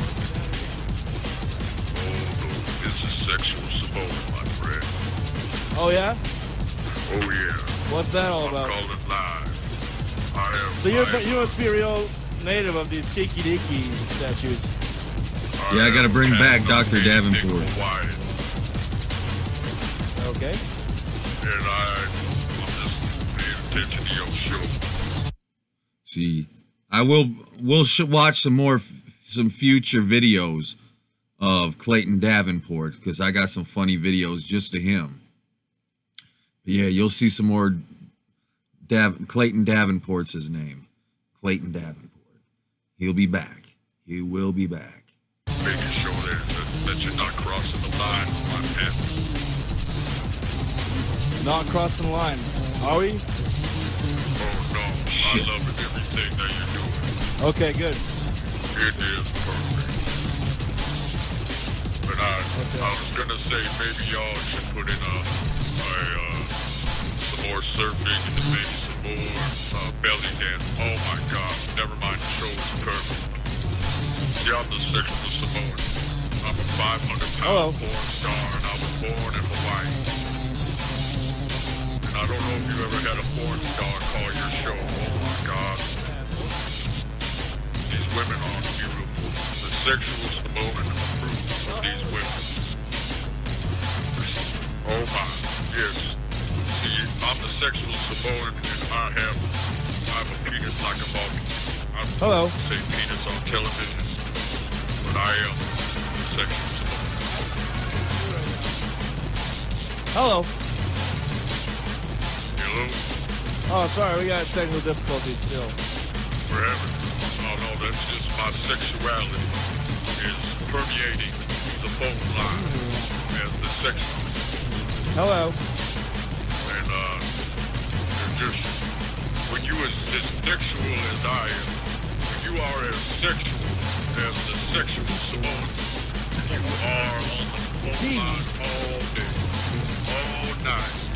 You are the sexual bone vibration cannot hold back the 500-pound love energy of the sexual moment. I love this TV show. This is the best show I've ever seen in my life. This is the best. Hello. It reminds me of when I used to eat grapes back in the old times, back when I was just a little boy back in Hawaii. That's how I became the sexual Samoan. See, there's girls in my neighborhood used to do stuff just like that. And I started getting my porno career going. First porno I ever shot was out on a surfboard. Believe you me, that was before I turned into 500 pounds. I was only 250 pounds. And back then, someone can do that. Right now, I'm too rich to shoot porn. That was me as a sexual Samoan. I was calling in. I wasn't in the studio for this episode. What? Oh my goodness. Oh my goodness. You did it. You made it. Hello? Tiki Diki. Can you hear me even? I can hear you, and your voice sounds obnoxious. Because you can barely hear the callers. Oh, you got anything else to complain about? Wham, wham, wham. We're in Tiki Diki land, not Crybaby City. Who is this speak English? Do you speak English? Did you hear Carolyn or not? What? I said, did you hear Carolyn or not? Carolyn, she's alright. She's kind of slut. It's getting hot. No, seriously, she's a slut. Whatever. Hey, who let the dog? Oh God, only a slut would open her legs. Keep your legs closed, you can stink. What? No, but seriously, I bang that. I bang that. 200. Yeah, I totally have at it. I want to suck on her tits like a baby. Oh, wow. Did you say what you think I said? Yeah. You know what they say in Hawaii? I don't know. I've never been there. I was hoping you would say something. No. You know what? You can't just set shit up and expect me to be clever for you. You're quadriplegic, you said? Okay, because I have better things Normalize to do. breastfeeding. Oh, yeah, I want to suck on that tit like that baby. Make the baby suck on it. Oh, yeah. Okay. Oh, God, that is really hot. I don't know why. In case you didn't tell, Freaky Deaky was one of the greatest live shows of all time. It was every Sunday night, and little did people know the Father of Jesus Christ and the King of the Kingdom of Heaven was on their TV screens every Sunday on Freaky Deaky. And we made some wild, trippy shows, let me tell you. Why Carolyn even gives the time of day? I want to suck on that tit like that baby is sucking on that tit. Ladies drink free. Okay. Wait a minute. All it now is it's the Tiki Deaky. Get naked, get naked, get naked, get naked, get naked, get naked, get naked. We're in Hawaii. It's the 51st state. We get naked. It's totally great. Oh, get naked, get naked, get naked, get naked, get naked, get. People always doing this thing. In the Freaky Deaky show. But know what? We are gonna get laid. We're gonna do it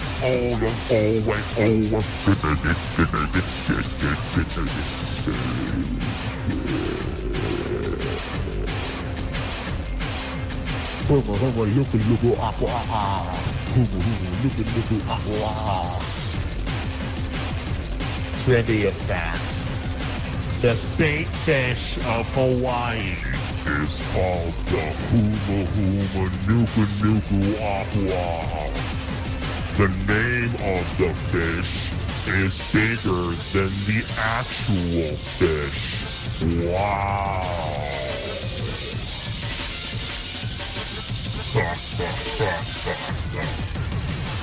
Where we go, the birds sing a pretty song.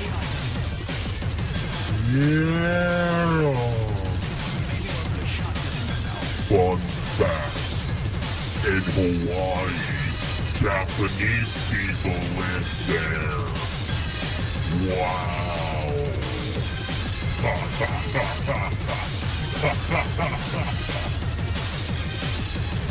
Fun fact. My stepdad Kevin's favorite pizza is Hawaiian. Ha ha ha ha. What he said. Thank you, ladies and gentlemen. We know it's hot out in Minneapolis, but it's even hotter here. Oh yeah. Oh yeah.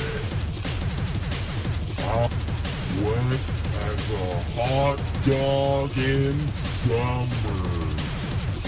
Oh Lord. I just took some Robitussin and went to Hawaii. Next thing I know, I'm on planet Freaky Deaky. Oh my God!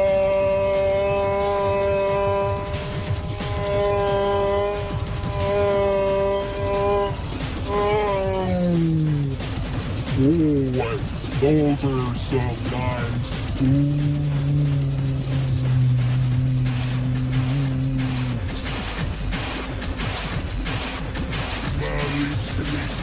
Lockdown is a wise way to say Merry Christmas to you. That's the Irish greeting that we learn to say on this bright Hawaiian Christmas day. Oh Lord, she's only wearing a men's hat. I feel like a cheeseburger in paradise. Hey, look, there's Hamill. 4 eyes, 4 eyes. Hamill's wearing 4 eyes. Look at these babies. Group hug. Everybody come here. Even you, 4 eyes. Even you. Hi, I don't have feelings.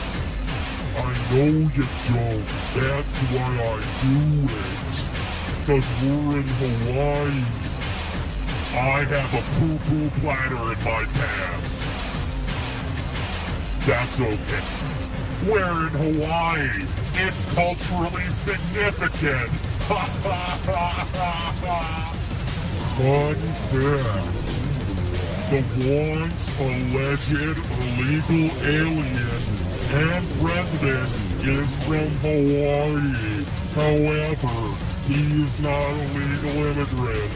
He's just a cool black dude named Barack. Vanessa Salor's getting laid. $5 a pop.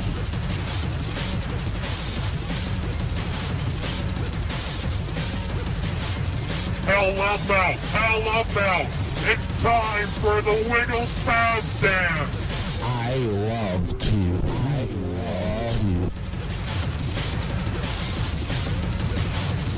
We're getting get not naked. Get not naked. Hey, hell up out!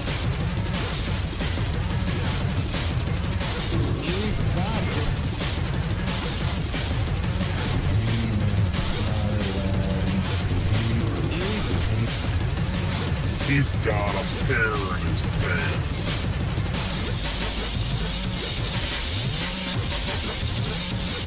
Hooba hooba dooba dooba hoppa waha. Hooba hooba dooba dooba hoppa waha.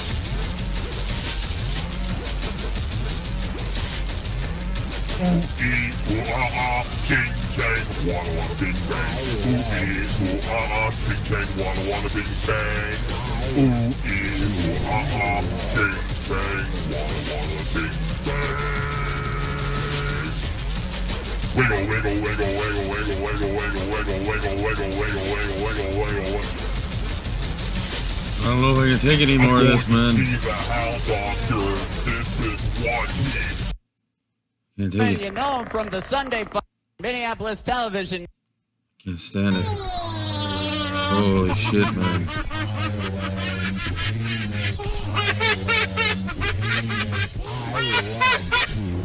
It's a spicy meatball. You get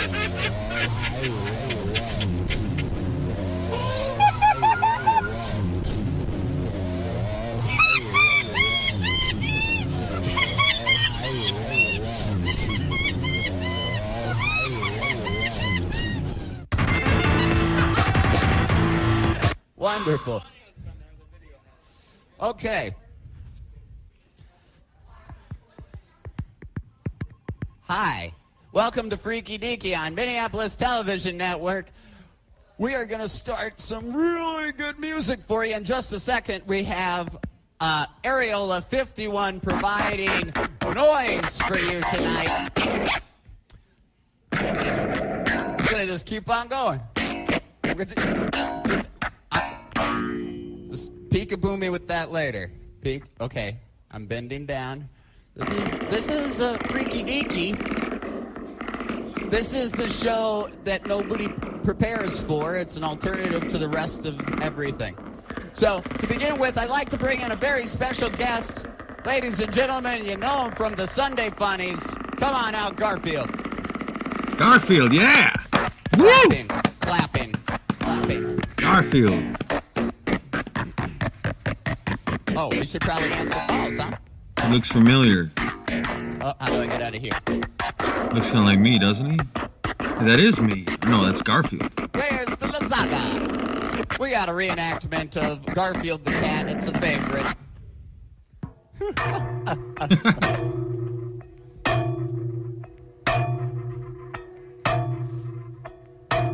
This cat, he's lazy. He doesn't do mornings.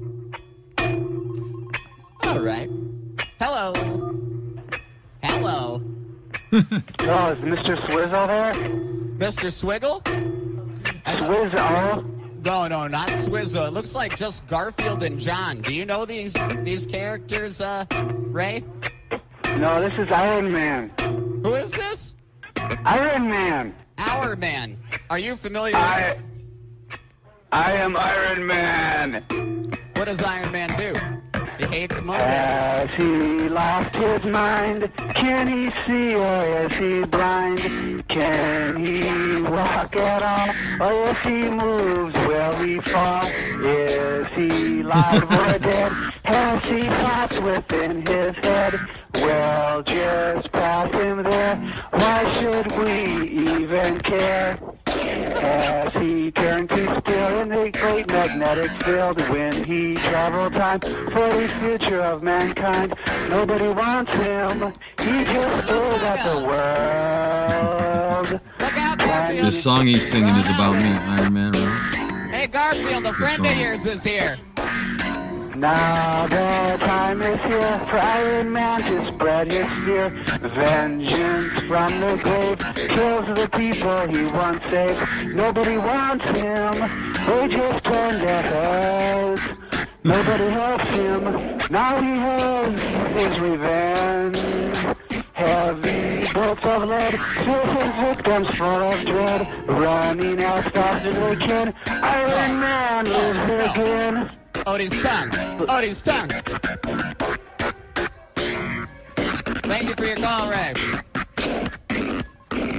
Wow. Freaky deaky, ladies and gentlemen. Hello? Hello, you're Hi, Freaky Kitten Deaky. Face. Who is this? It's Kitten Face. It's Kitten Face. Garfield truism. He despises spiders. Where's Nermal? Oh, that's Nermal there. Nermal Uh-oh. Do you like? Nermal is hated by Garfield way more than Odie is. Do you like lasagna too?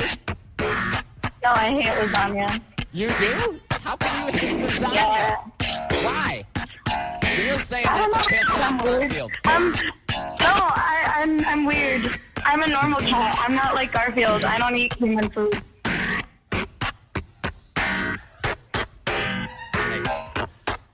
Oh, no, he doesn't love it that much. He doesn't love it that much. That's too much. Garfield, that's my face now. That's a lot of love for lasagna. He's hitting me right in my bruise. It's no good.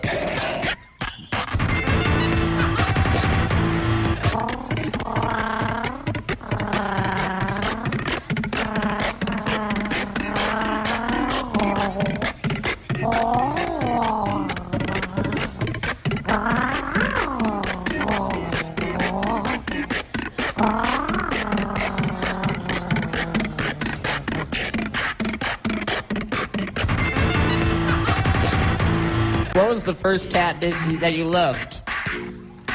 Yeah, I'm just gonna start meowing now. Meow. You can't hear me, is what you're telling me. Yeah, it's I can hear high pitched stuff, but not low pitched stuff. Oh, so if I talk like this, you can hear me?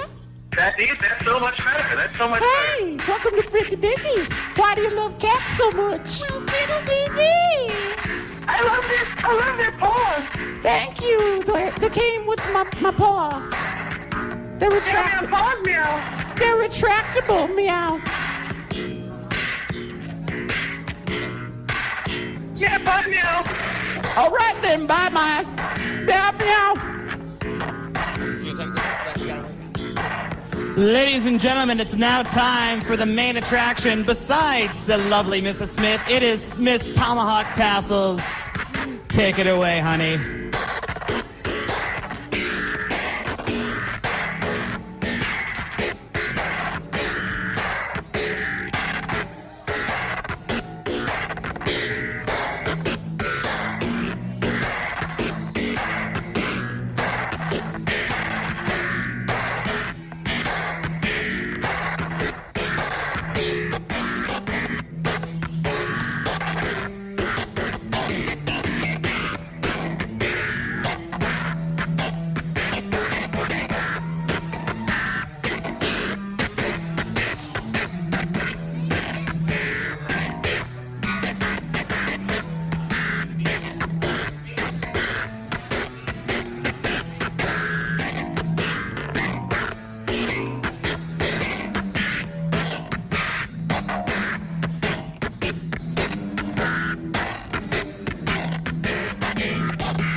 more meowing. Ugh. It's like the most annoying thing. Ever again. I swear to God, if Jay Gabler doesn't get his ass Jay, dance and completely replicate that dance that woman just did, I will never watch this show again. Do you hear me? Hey, you on the phone, listen to me, I'm your owner. Your goal is to make Jay dance. I think you're right, Ashley. Let's see Jay Gabler do that dance. Yeah, now start. Gabler.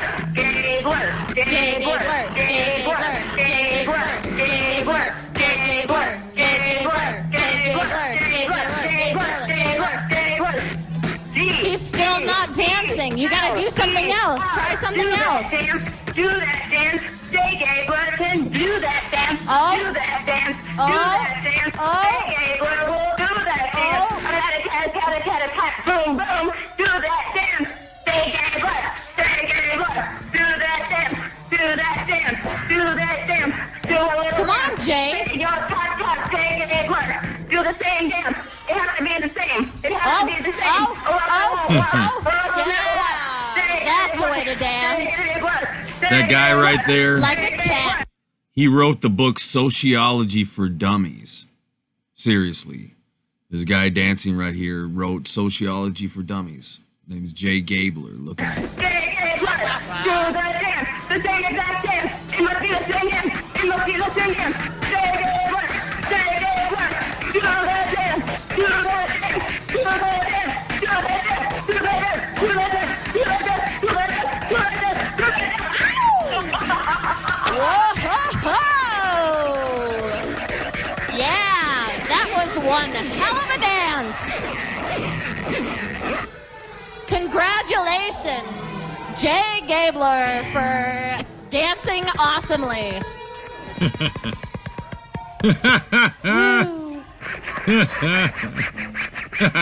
Freaky deaky. Tomorrow, I'm gonna poop on her bed, and I'm gonna poop in her shoes, and then I'm gonna poop on her boyfriend. No. Don't do that. You already pissed on my bed yesterday. Come on. Effing cats. They don't listen. Freaky dicky. Hello? Hello. Welcome. Isn't it naked time yet? What time is it? 55? Naked time?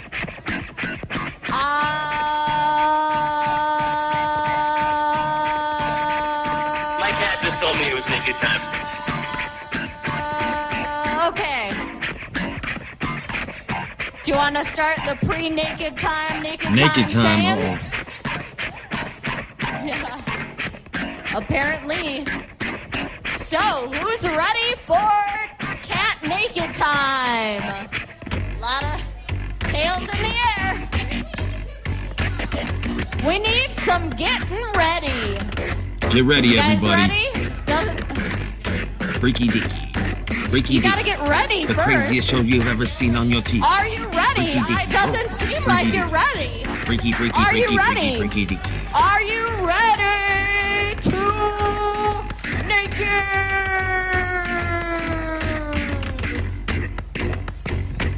Are we ready? 10, 9, 8, 7, 6, 5, 4, 3, 2, 1. Get ready! Get ready! Get ready! Get ready! Get ready! Get ready! Get cat naked!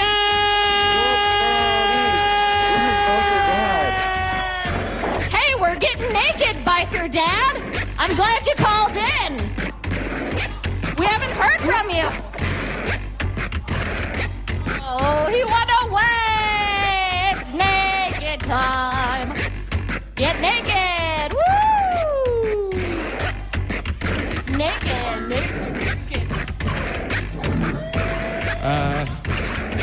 My name is Garfield, and it's naked time. I like lasagna, man. It really blows my mind.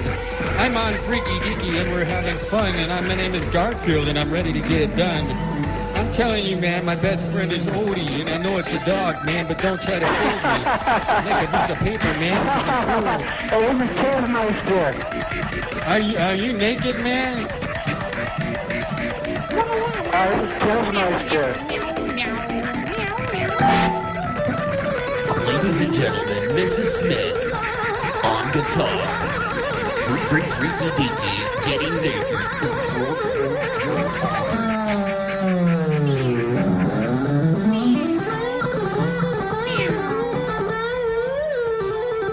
We are getting naked for you. Ladies and gentlemen, boys and girls, it's time to put your pants on the floor. 'Cause it's naked time, and we don't need no clothes no more. I said it's naked time. It's time to take off your clothes and blow our minds. Take off your shirt and throw it on the floor. 'Cause you know we don't need those clothes no more. It's naked time. And it's time for you to take off your clothes. 'Cause you know that it's naked time. And we're gonna show you our nipples. Show you our nipples. Show you our butt cheeks. And shake them for you.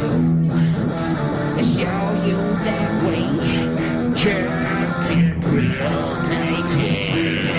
'Cause that's what we do.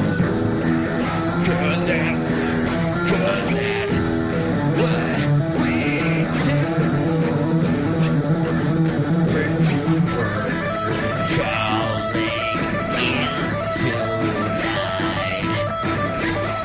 It's Freaky Deaky and they go out outside. Yeah, all right, everyone. I decided to watch some Freaky Deaky with you guys.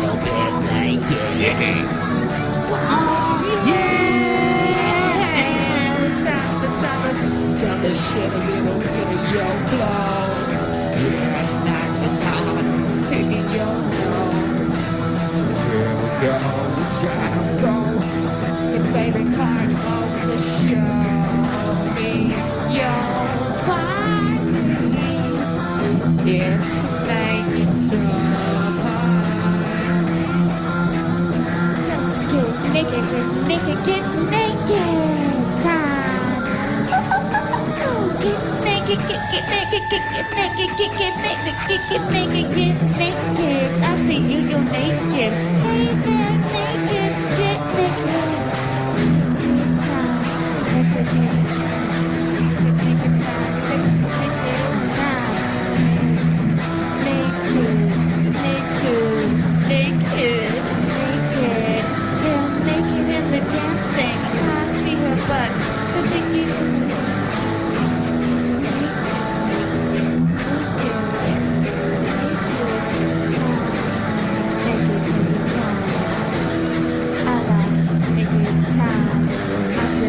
Do you like naked time? Hey, he's dancing at me naked time. See his hairy chest naked time. Naked time.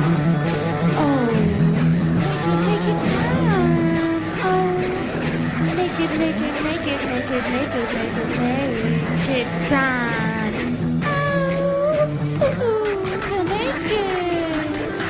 Listen.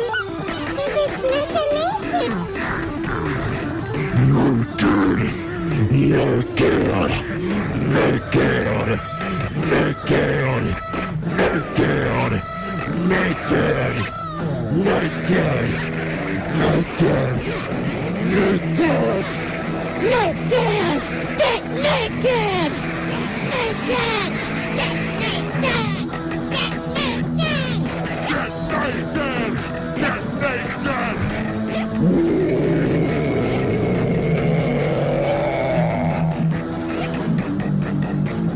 Naked train, naked train.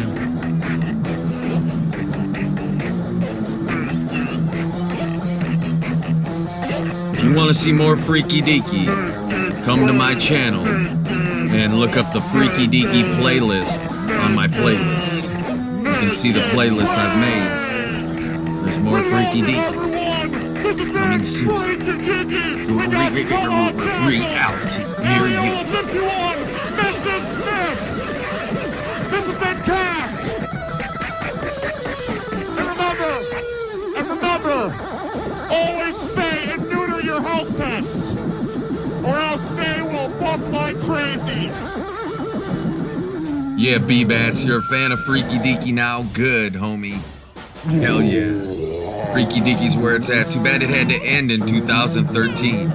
There I go, Garfield the cat himself. Holding it down, bookending this shit. This is what happened after we went off air. We kept jamming out and recording. Make the trippy time. Naked time. Naked time. Naked time.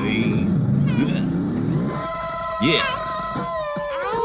Naked time, everybody. We didn't really get naked ever on the show. Just everybody went down to their underwears. That's Freaky Deaky, folks. Now you know. Before I let the world know that I am the Father of Jesus Christ and the King of Heaven, people can watch me on TV.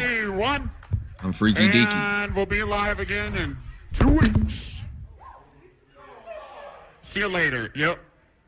Oh yeah, I just gotta tell everybody here, yeah, there's no show. My last show. Why?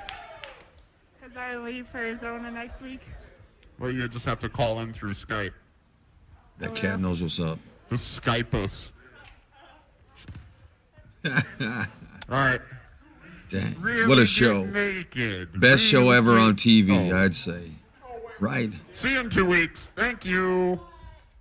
I Nice hate butt. Mondays.